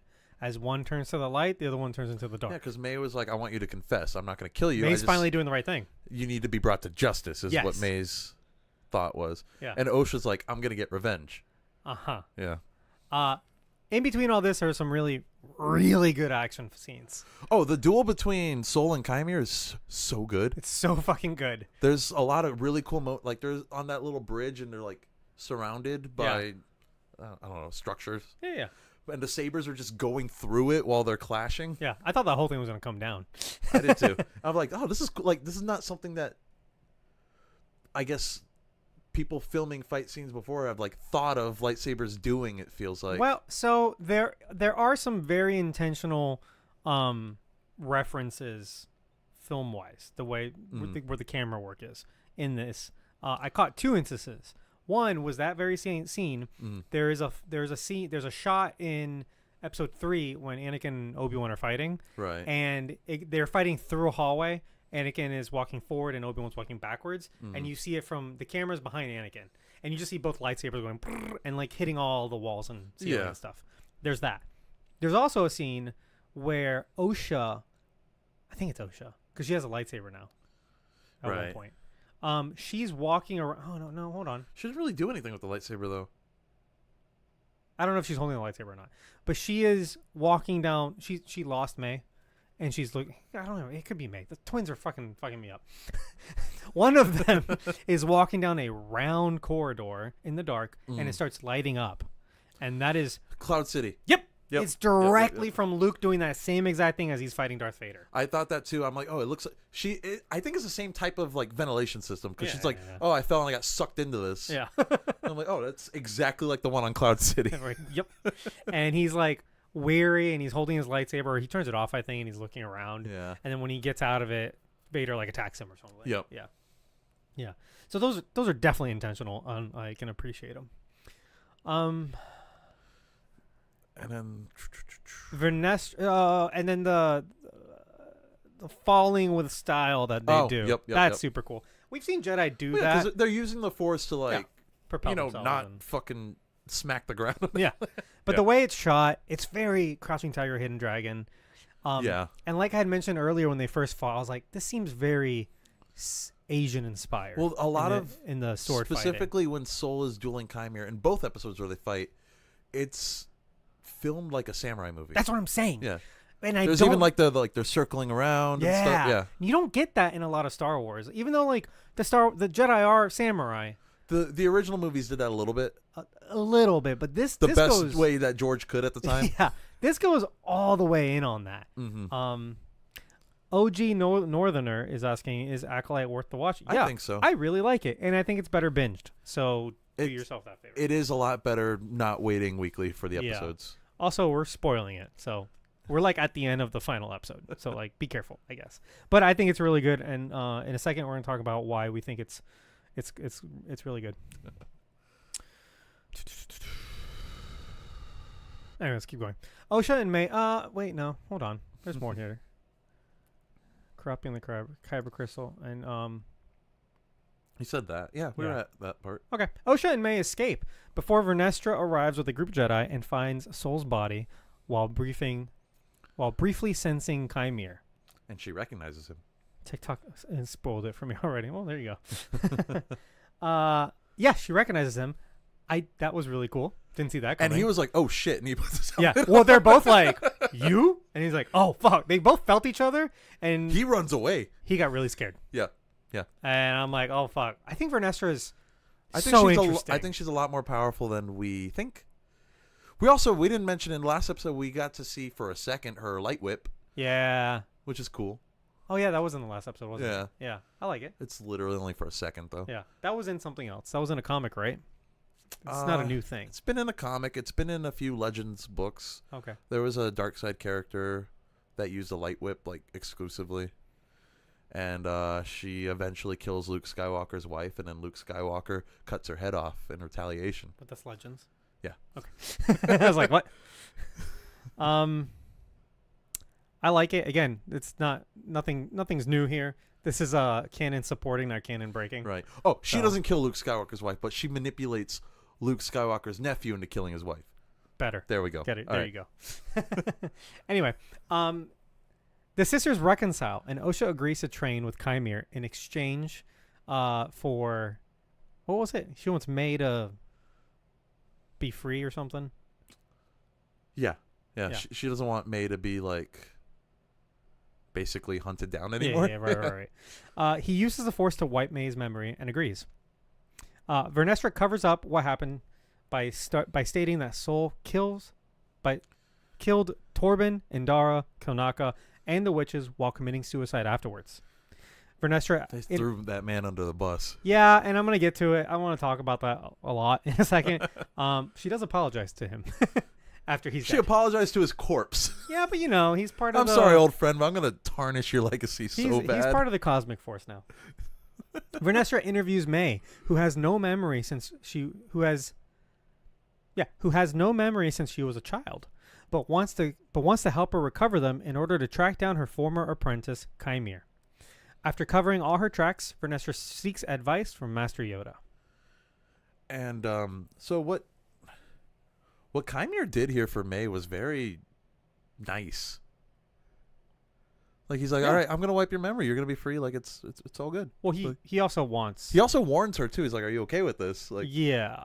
it's weird. He also wants Osha more. That's true. It's ends justify the means. Yeah. Also, I don't think he's evil per se. He's pretty evil. Not in a mustache twirling kind of way though. Like I don't know. He's showing signs of being kind of a nice guy too. It's weird. It is weird. But again, he's not a Sith. That's true So too. it's like all of these kind of pre-established notions and concepts are kind of thrown out right. when you don't fit within he's something different. one of the two dogmas, right? One of these two religions. Right. This guy's a little more non-denominational. Yeah. Exactly. I have to go to the bathroom real quick. So pause real quick. All right. Do you need to go or do you need a break or no? Actually, peeing would be nice. Okay, we're gonna take a very short break and we'll be right back.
Okay, orgy. Oh, orgy. Give 1 second.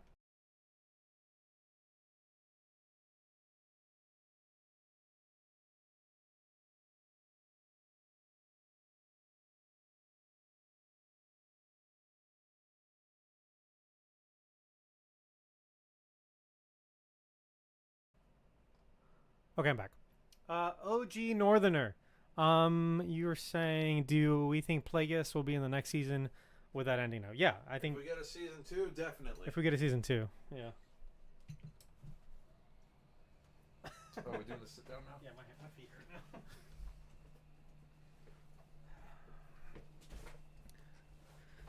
Whoa. Well, this probably looks weird. There. There we go. I'm exactly in the same spot. So nice. All right, we're back. All right. Yeah, if they have to have some plans, and again, he's a major character, at least implied character. You've never seen him before. Right. We've seen concept art, not even concept art, just like fan art of him, and like I guess the cover of the Plagueis novel, kind of. Yeah. And I guess it was established a long time ago that he's a moon, which is that species. And so that's why we know what he looks like. Well, that's why I was like, that what I see on my shitty TV Yeah. kind of looks like Plague. It's not a shitty TV. It's just not current. Yeah, it's not OLED. It's so you don't see those blacks. 1080p, and the blacks look like you still see the backlight through it. Yeah. I saw him clear as day in the shadow there. It was great. I need to get an OLED, man. But they're even on Prime Day, they were still like cheapest one was like $1,200. It's not bad, honestly. Anyway, I finished reading. Right, I said Master Yoda. Yeah. Yoda cameo. Yoda cameo. It's a puppet. Yeah, it was clear. But I mean, it doesn't matter because No. it's just from behind. All you saw was like his ears perk up a ears little kind bit. of move a little bit. Yeah. Yeah.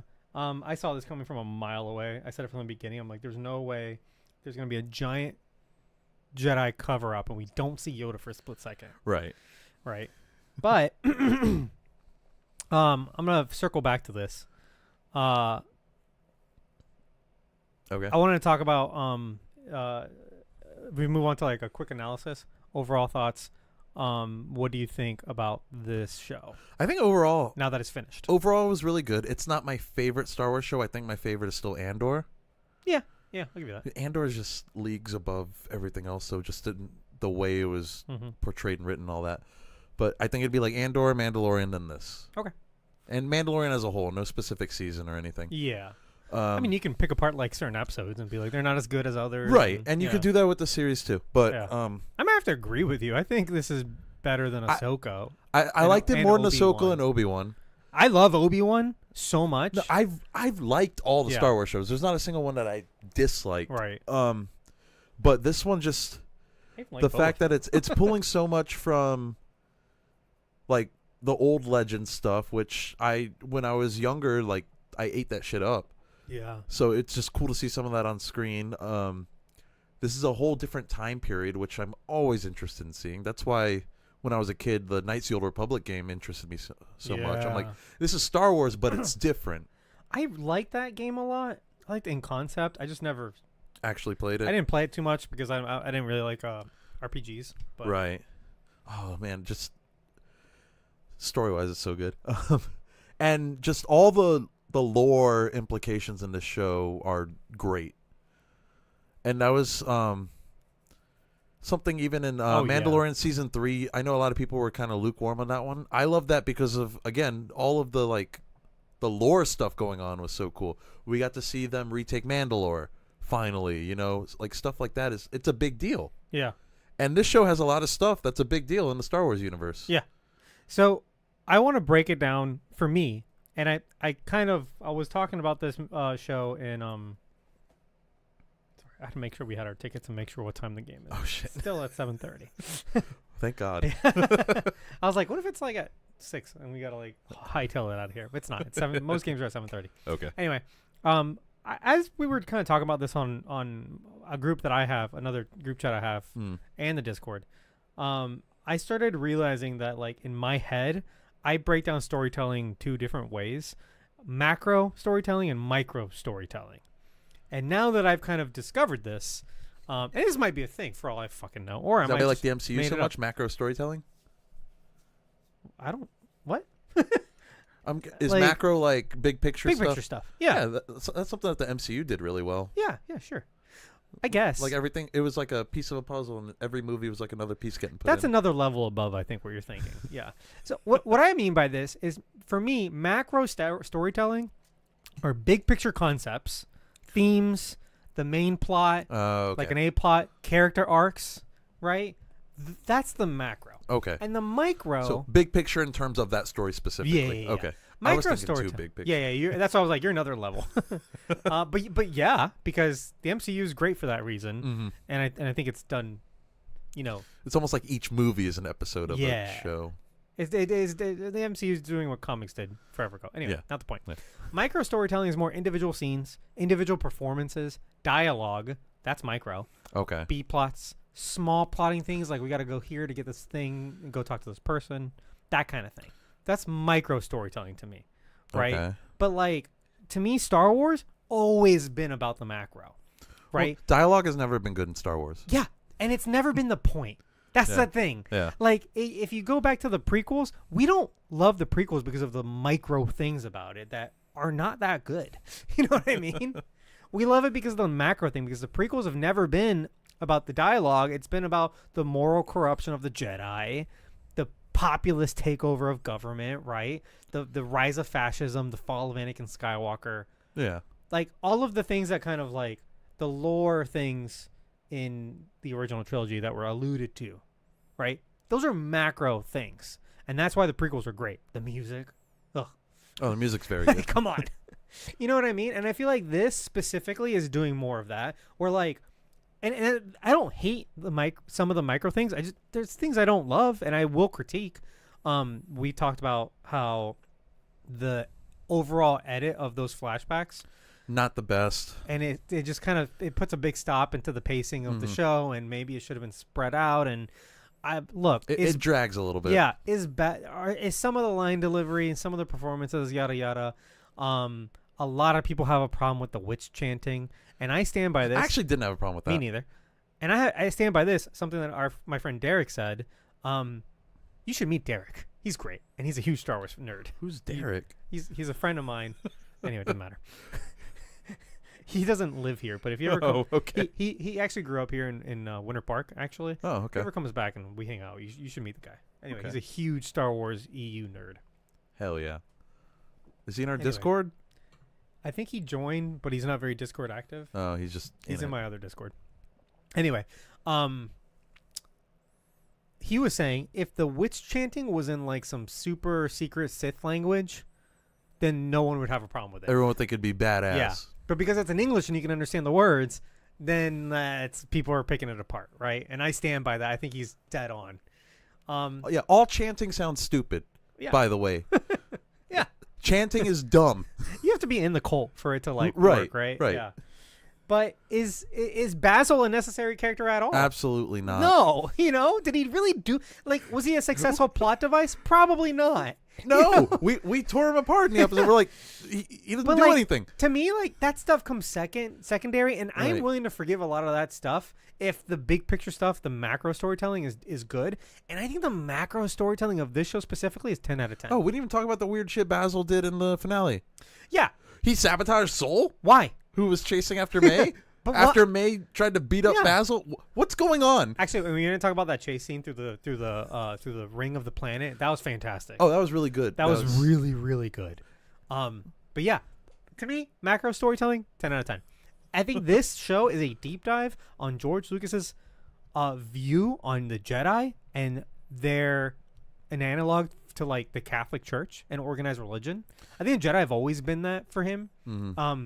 I think George Lucas, I think he's even gone to say he's agnostic, right? So he's like he doesn't believe in the power of of organized religion. No, so he's kind of just like on the outside looking in, Yeah. and like this is his perception of it. And that's what the Jedi have always been, Yeah, right? Like they are the church factor to the government, and and it's like, yeah, they're good, but that doesn't mean that they're right. exactly. It's the exploration of what it means for Obi-Wan and Yoda to justify their lying, their objectively amoral lying to Luke Skywalker. And they manipulate the shit out of Luke. Yeah, and they say, well, from a certain point of view, we lied to you, but we're right. We were really just trying to trick you into killing your father without you knowing that it was your father. Exactly. And because then at the end, they're like, you have to go kill him. And what makes Luke the best Jedi? His decision to not do it. Yeah. At the very end, he throws down his sword and he goes, no. He throws his lightsaber aside. I'm a Jedi, like my father before me. Like that, that's kind of the hero moment for Luke. The Jedi have always done the wrong things for the right reasons, right? Or the wrong. Yeah, I said right. You know what else tackles these issues? Knights of the Old Republic 1 and 2. Okay, well, go form a podcast and talk about that. I will. It'll just be me by myself, ranting. Get with Derek. But like, you see what I'm saying? And so, like, when I look at especially Vernestra, who I want to talk about, she's a character who, on the micro level, didn't do that much for a lot of episodes. Yeah. And a lot of times when a scene cuts to her and what's his name? Mop. Mop. That guy? I think it's Mog. Like, I'm like, okay. What a name. They're just kind of like, they're just recapping a lot of the plot. And they're like, all right, well, we got to go back to this place. And Mog's a little bit of an idiot, though. Yeah. He lets the senator in. Yeah. Well, I kind of like that. I think that's funny, too. Also, by the way, everything the senator said, he was right. Well, that's the thing. He was dead on. Yeah.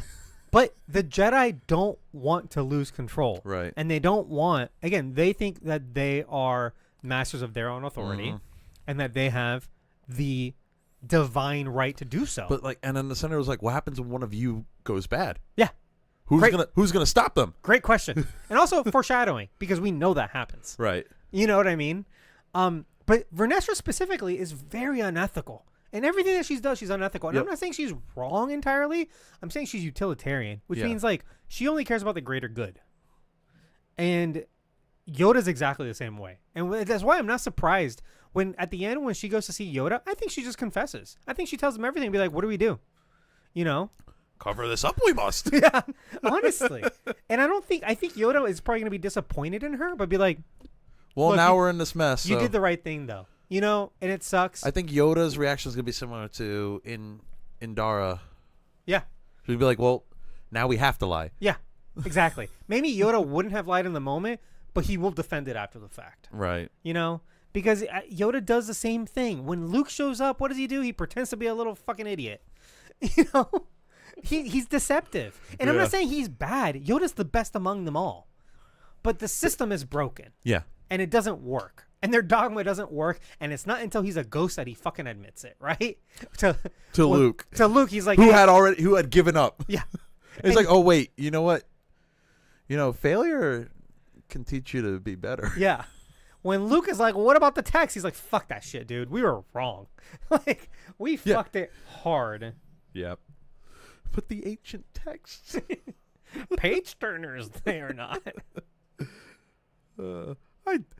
There's no way Luke was reading those. He might have. He had a lot of time. Luke's like that annoying Star Wars fan.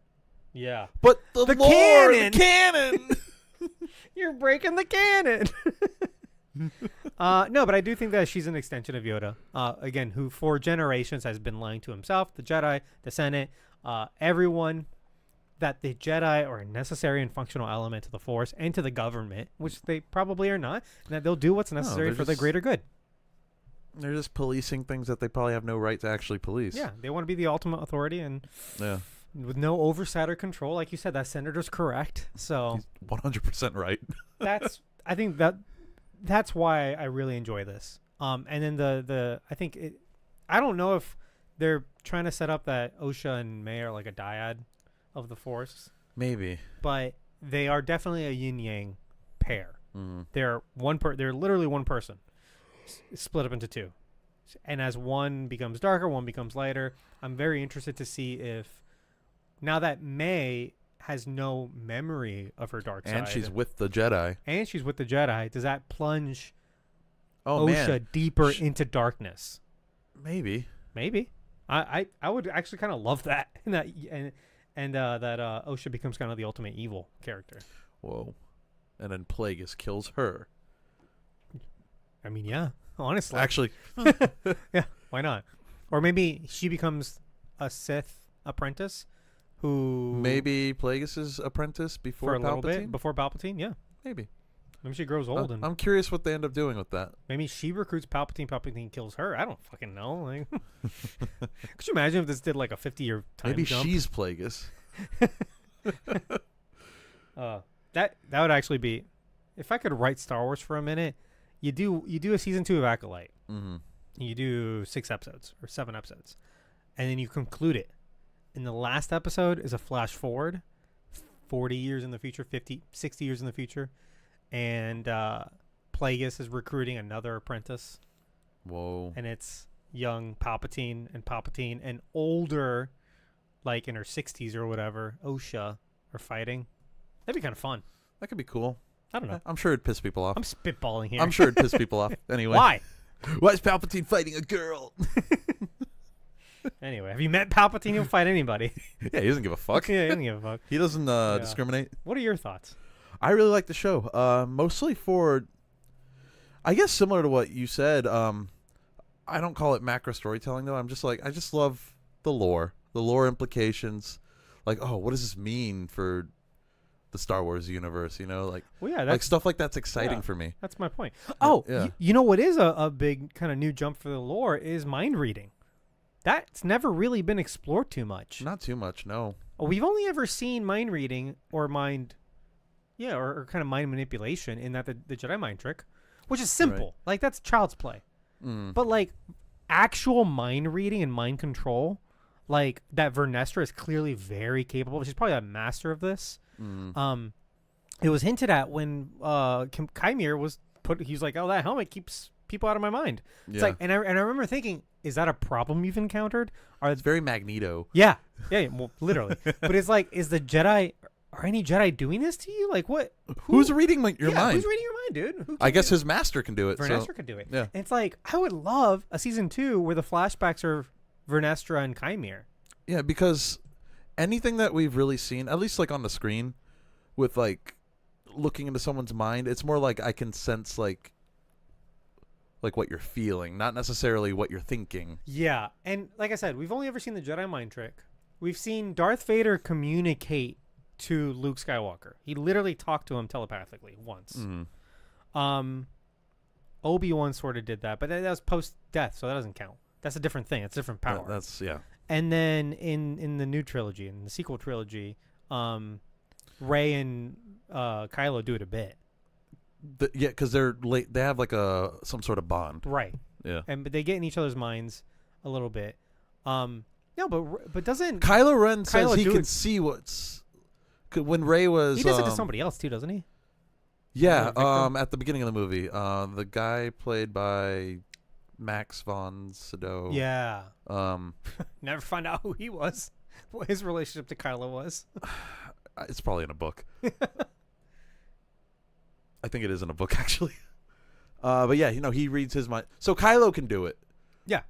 But And he's like one of the few. that's what I'm saying. Yeah. We've never seen it. And so it's like, yeah, what does that look like for a master who can do Yeah, it? because when Kylo did it, we're like, oh, that's new. Yeah. But Yeah. is she like on the level of like Charles Xavier? You know what I mean? Oh, I would love that in the Star Wars universe. Charles Xavier. Yeah, because we've talked about this. Always Charles, prying into people's minds without and their he's- permission. And he's wrong. He's wrong for doing it, but he thinks he's right. Yep. I would love to see more of that. He's good, but he's wrong. Yeah, now that we're talking about it, I would love a season 2. Again, make the Chimere flashbacks. I would actually really like a season 2 of this show as well. Overall, I was very happy with it. do flash forwards. God, write it like a Lost episode. Like you can do flash forwards and see old Osha and young Palpatine. I would love that. Love it. Anyway, I think this finale was also better than most Disney Plus show finales, I think it sticks a landing. in Really that well. it actually felt like a season finale. Yeah, I agree. But yeah, no, it's like I said, it's not my favorite show, but there is a lot of stuff here that I really like. Okay. So it's top 3 for me as far as the live action Star Wars stuff we've been getting on Disney Plus. Yeah, but the important thing is you think it's good. Yes, I do think it's good. Yeah. Yes. That's the thing about when you rank stuff, you don't really get a good sense of what do you think of it? You know. Yeah. But I think pretty much covers for me. We don't really have time to go through Easter eggs. I'm sure there's plenty. There's probably a bunch. The only important ones are like, the Kyber crystal and yada yada and Cortosis. We talked about Those that. aren't even Easter eggs though. They're like plot points. That's at this what point. I'm saying. Yeah. Anyway, is Mephisto in this? Oh, I think that was Mephisto peeking out behind those rocks. Yeah, there's a very Mephisto-like character in this, isn't it?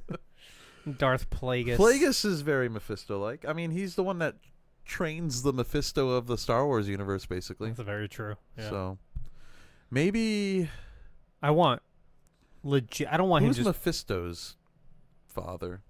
Oh, I don't know. God? I don't want. No, isn't he like an alien or something? Mephisto? Is Yeah. Mephisto an alien? He's like a he's not Interdimensional or extra dimensional or something? like that, but Yeah. he's not like an actual demon. No, he's like basically a demon. He just though. looks like one. Yeah. Right? I mean, his son is like isn't Blackheart a demon too? Oh, I don't know. Or am I just thinking of the Ghost Rider movie and how they portrayed them? Probably. Yeah. Yeah. Whatever. Not the point. Point is, I don't want another Plagueis is just looming around the shadows. I want Plagueis to be a fully developed character in season 2. I'm gonna have a starring fucking role, dude. I'll be highly involved, but definitely do a season 2. And we'll put that off. The question of is Mephisto in this? We gotta hold out, see if who's behind Plagueis. That's the real question. Mephisto. I guess it'd be Mephisto. So maybe Mephisto isn't Plagueis. He's just he's moving the chess pieces as he would. It's me, legally distinct from Mario. Richard, welcome back. You were on the TikTok. How did that go? This is the first time. I think it's still going. This is like the second time we were on TikTok, so it's it's the first time anyone's ever said anything. So welcome. Cool. Berto, what are we gonna do on Where's Mephisto next? What's the next thing? What is the next thing? I actually don't know. No idea. Marvel's not making any more shows right now, right? Not right now. Isn't that Penguin show coming out soon? I think so. There's a trailer for it. Yeah. The Kite Man show just came out. It came out? The first 2 episodes are out. I'm not caught up on Harley Quinn. Season 3 of Harley Quinn. Me neither. Yeah. Oh, Agatha All Along. That's in September, though. That's in like 2 months. Okay. Well, we'll figure something else out. Anyway, you guys, thank you for listening. Thank you for supporting us on Patreon. You know where to find us. We'll be on our Discord server, which is free.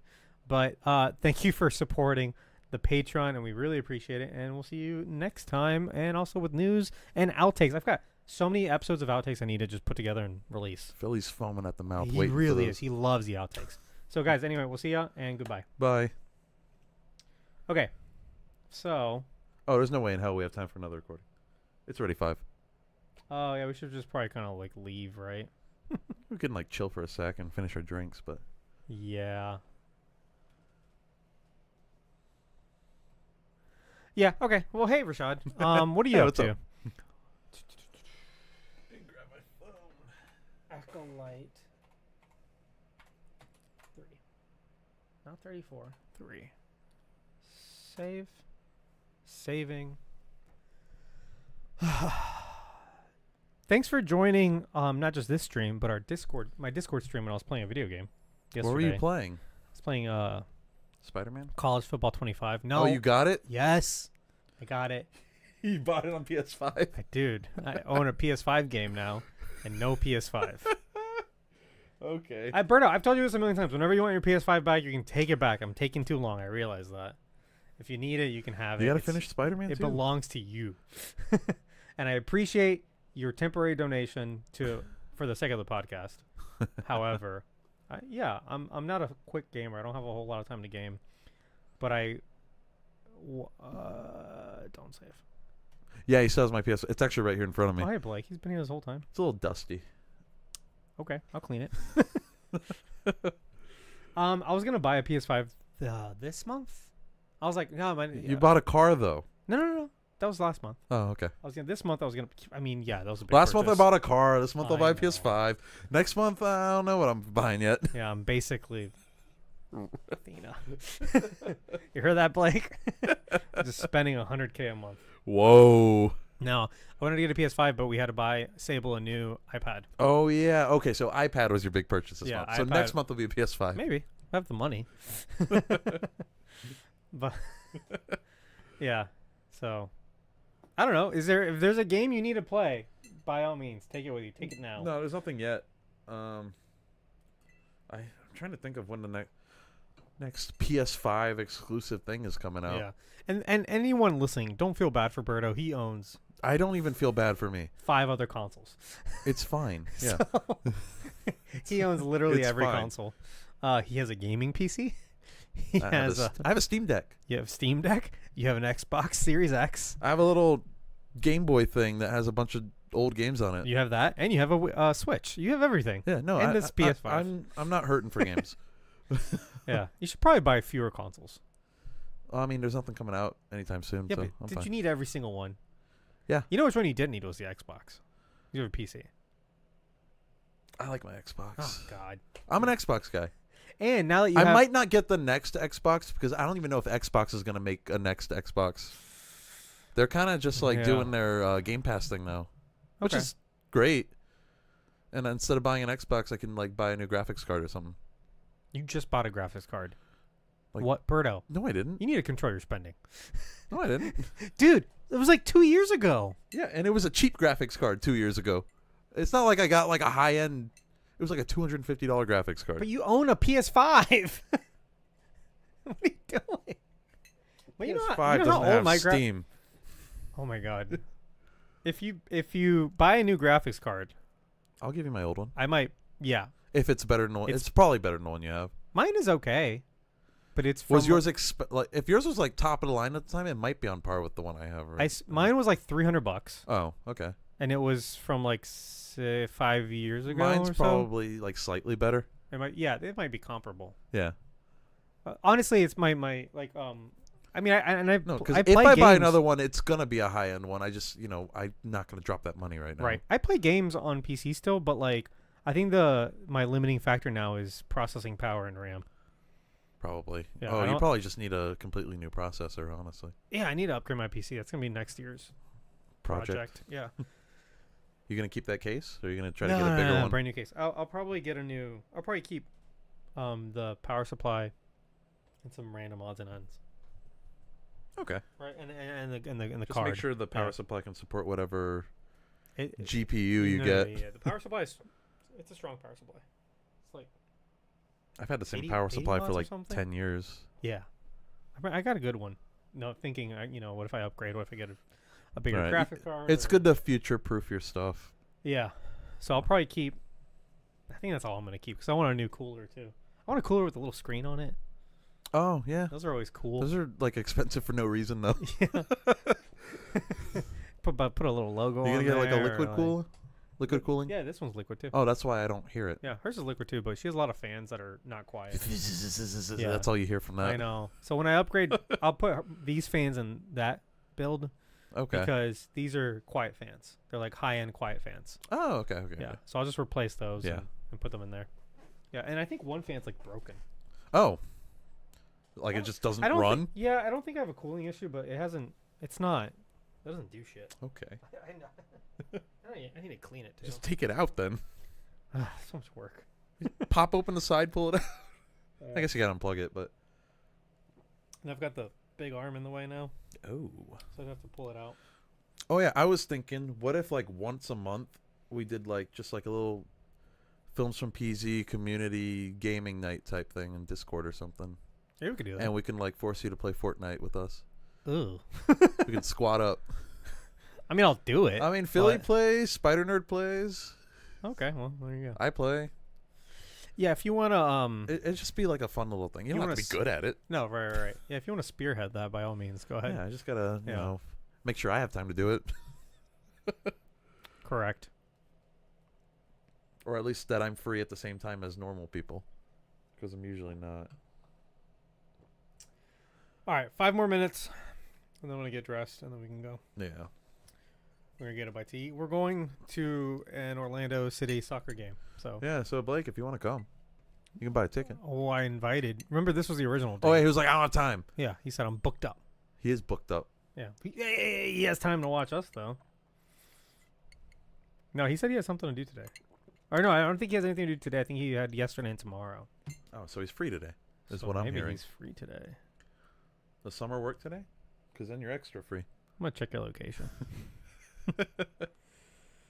He's in his house. That's why he's watching us. Garrett was saying they were like gonna buy clothes or something. I'm gonna I need to pick the date for the game we all go together. Oh yeah. Yeah, that'll be fun. And we need to pick a day that we all go to Horror Nights. I'm not sold on Horror Nights. I'll be honest, Just buy man. one night. Oh, you know, I don't Did you know. not have fun when we all went together 2 years ago? I did. It's just And like you and Garrett yelled at each other in line. about what we do the that term often. out of pocket. Oh yeah. That was really funny, actually. Max got scared 3 times by the same actor in the house. He got abused. Yeah. It is a lot of fun with the group, though. I don't know. Like I think You go to the Ghostbusters house and be a nerd. I feel like Actually, I'm not even a huge Ghostbusters fan. I'm not caught up. You're not caught up I'm at 2 all. movies behind. There's 4 movies. 2 of them have been out for like So you've 20 only years. seen half of them in the past like 40, 50 years. Yeah. Has it been 50 years already? That first one, Blake. Help. Blake, when did the first Ghostbusters come out? I thought it was 80 something. It's like late 80s. It's like Yeah. 89 or 87 or something. I don't know. If he's even still in here. I think it's early 90s for all I fucking know. I'm pretty sure it was 80s. 84. 84. Thank you. Early 80s. Mid 80s. Whatever. It's before the middle, so I mean, is that mid? It doesn't matter. Mid 80s. These Okay. aren't these aren't real terms, you know. What's early, what's mid, what's late. But yeah, I just don't think I feel like I get my fill of Horror Nights once and then I'm good for like 5 years. You know? Like I like it, but I don't like it enough to go every year. Man. And spend a lot cuz last year I did Frequent Fear and I went like 5 or 6 Did times. Frequent Fear last year? No, I guess it was 2 years ago. You didn't go at right? all last year. Oh, that was 2 years ago, wasn't it? Yeah. Yeah. So 2 years ago, I did Frequent Fear, and I went like 5 times. I went a bunch, Okay. but I don't know. I feel like I got Last my year I did fill. Frequent Fear. I think I went like 8 times. I made it you- worth it. You also work right there. Yeah. You so can it's pop like, over after work. especially if I'm closing and it's like Yeah. after midnight and I can get free parking. Yeah. Maybe when I move and I live closer, it's only like a 15-minute drive instead of a 35, 40-minute drive. It's hardly ever 40 minutes. Sometimes it could be 40 minutes, but If there's traffic in in and the out middle of the Universal day, Studios, yes, it'll be 40 minutes. Yeah. Fuck. At like 6, 7 p.m., it'll be like 30. Look, I'm not hating on it. I'm just saying I don't know if I personally need to go all the time. I think you should. Yeah, I guess I didn't go last year. No.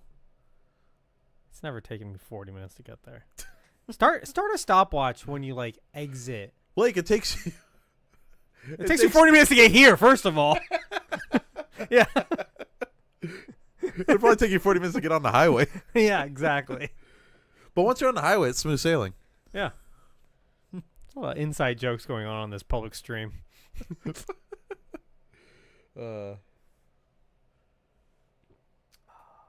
But yeah, I don't know. It's a lot of fun. That's all I'm saying. I don't know. Maybe it's not something I spend money on this year. What if I let you borrow my PS5 for an extra month? That way, instead of spending $500 on that, you spend like $200. Why are you on Horror leveraging Nights. your PS5 all of a I sudden? don't know. You weren't doing that before. But yeah, I got the college football game, and it's pretty fun. Well, you should invite Blake over to play it with you. Well, I need to get good again Oh, because I guess you would need another controller. Yeah. Oh yeah, I need to get good. But did Blake get it? Blake doesn't have a PS5. I mean, they have it on other platforms. Isn't there a PS5 in that house? No. Oh, he doesn't live with you. I'm an idiot. Yeah. Garrett has a PS5. Garrett, does Garrett have a PS5? Yeah. Oh, okay. Yeah, it's on PS5 and Xbox Series X, and that's it. It's not on PC, which is weird because last year's Madden was on PC. Maybe it didn't sell well. Well, it led to a lot of people streaming Madden. True. Although they could stream Madden on other things, but It's easy to stream on a PC. yeah. Actually, it's easy to stream on a console too now. Yeah. You just literally open up the app and you can stream. Is it high fidelity though? Like without using a capture card? The gameplay will be, but the thing with that is you won't have a face cam. Oh. Yeah. Yeah, so I mean, like, I'm It talking would about just be I'm gameplay. talking about professional streamers. Oh yeah, no, that's Yeah. easier to do that. I on didn't PC. see professional streaming of Madden until like this last year. Okay. When that one guy got really popular. Yeah, Blake would have to use Garrett's PS5. Yeah. But yeah, I need to get good. Are you bad at it? I'm rusty. I used to be really good at it. It's Really good. really good. I just haven't played a football game in a while. Oh, okay. And I have 2 Maddens from recent memory. I just haven't really. I don't know. Football's hard, man. I'm still a good play caller though. That's why I do well on those games, is because I call the right plays. A lot of people are really excited about this new college football game too. Yeah, dude. Do you know the history behind this? Well, there hasn't been one in like 12 Like years? a decade. Yeah. No, I think the last one was like 2014 or 2013. Okay, like decade, yeah. Yeah. Wow. Because they decided. So what happened It was was an NCAA thing. sorta. So you know how like college athletes weren't allowed to make money, basically. Their likeness was being used and they weren't being paid for Yep. it. Oh. So basically, like the game would create generic, because the NCAA games had been going on for a while, like college football games. They've been going on for a while, but like as the games got more high tech, they started becoming more, because there'd just be generic teams. But then you'd get like, for example, like towards the end of it was 2009 to 2012, around there, Tim Tebow was the big deal. And it's like, yeah, if you down at UF and if you played the game, the quarterback is quarterback number 15 and he's like the best player on the team. And it's like, obviously this is based on real life players, Right. but they're not getting paid for their likeness. So they weren't able to do As that. the graphics got better, also, like, yeah, they look like these players. Like, I mean, this is 10 years ago, but like, okay, Right. to an extent, they still kind of look like these players. They're clearly based on them. And here was the kicker, is that you'd have to put in the roster yourself.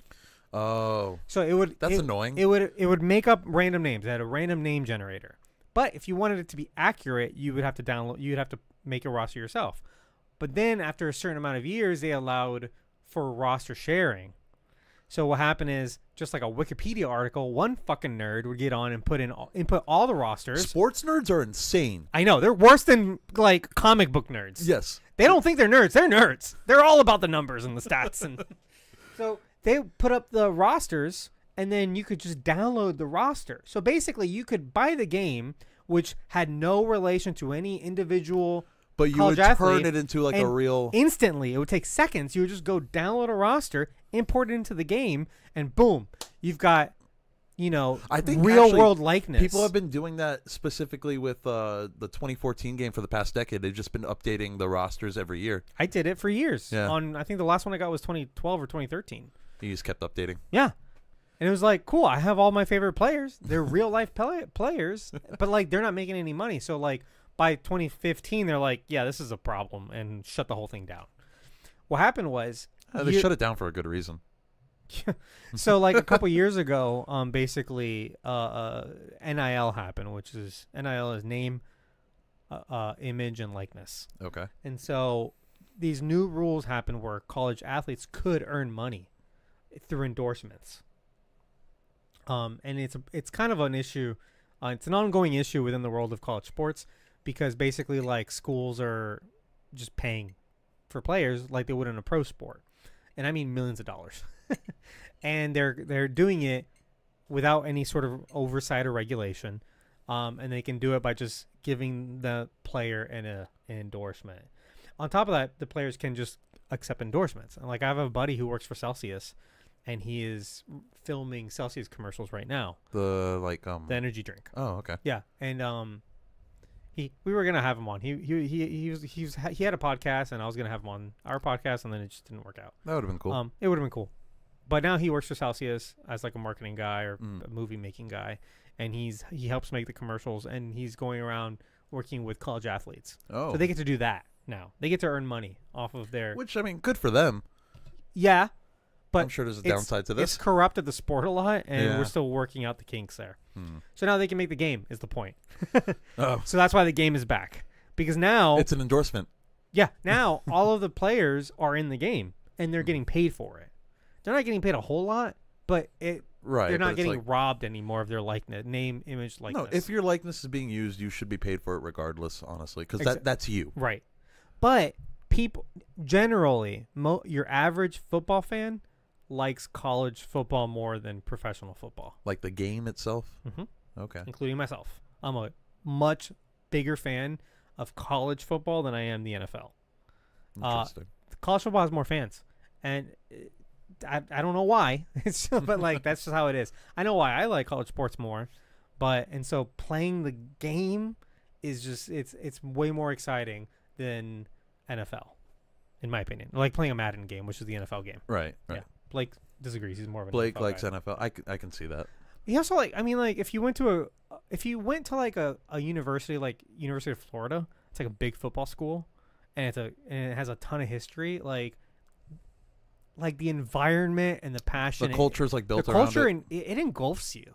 If you go to UCF, it doesn't have that kind of history. UCF's been bigger recently with football. Recently. Yeah. Like this last year, they joined the Big 12, which is Mhm. a big conference in football. But like that took decades. You know what I mean? Yeah. It's been a school since like the 70s. UF's been a school since the 1850s. So it's like it just has more history. It's in a big tough conference, and you get like this. I mean, look at Blake's dad, fucking engulfed by the culture of Oh, he loves of it. Gator football. He loves You know it. what I mean? Yeah. So it's just fun because instead of 32 teams, you put on that game and there's 150 teams and all of their traditions and all of their fucking history. And if you're in college, it might be people you know. You can play as yourself, yeah, if you're in the game. I'm talking about like all the Division 1 teams are in there. It's like 124 or so schools. They're all Mhm. in the game. It's crazy.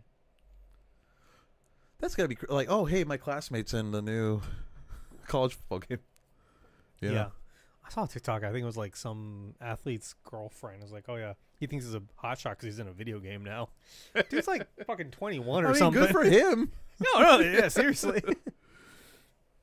Yeah. So, fantasy league, baby. Yeah, I hate fantasy football, which is why I feel like all it does is piss people off. It's upsetting. It's a lot of work for nothing. It's not. It's like I guess you can win money, it's like you're but playing a game. But it's not. It's not a real game. why you don't know you what I just play like Football Manager? Yeah. Well, no, because and you can. That's a little more in in depth. those games, I like feel like you can play like a dynasty Mhm. mode where like you are the coach Oh. and you recruit players. You can also play as the player. so like my buddy's playing it. My friend John's playing it, and he just started that mode, and he's like, "Yeah, I'm on the bench right now." So basically, he's not playing. I'm Like, just he's watching games. He has to like watch the game until like That's terrible. you can skip forward. But Right. until like the coach puts you in, and then you have to like make sure to make a big you have play. to prove yourself. Yeah, so that then you can be played more. Oh, in the is it a next little game. too realistic? He's on the fucking bench. Anyway, Damn. 5:16. We gotta get going.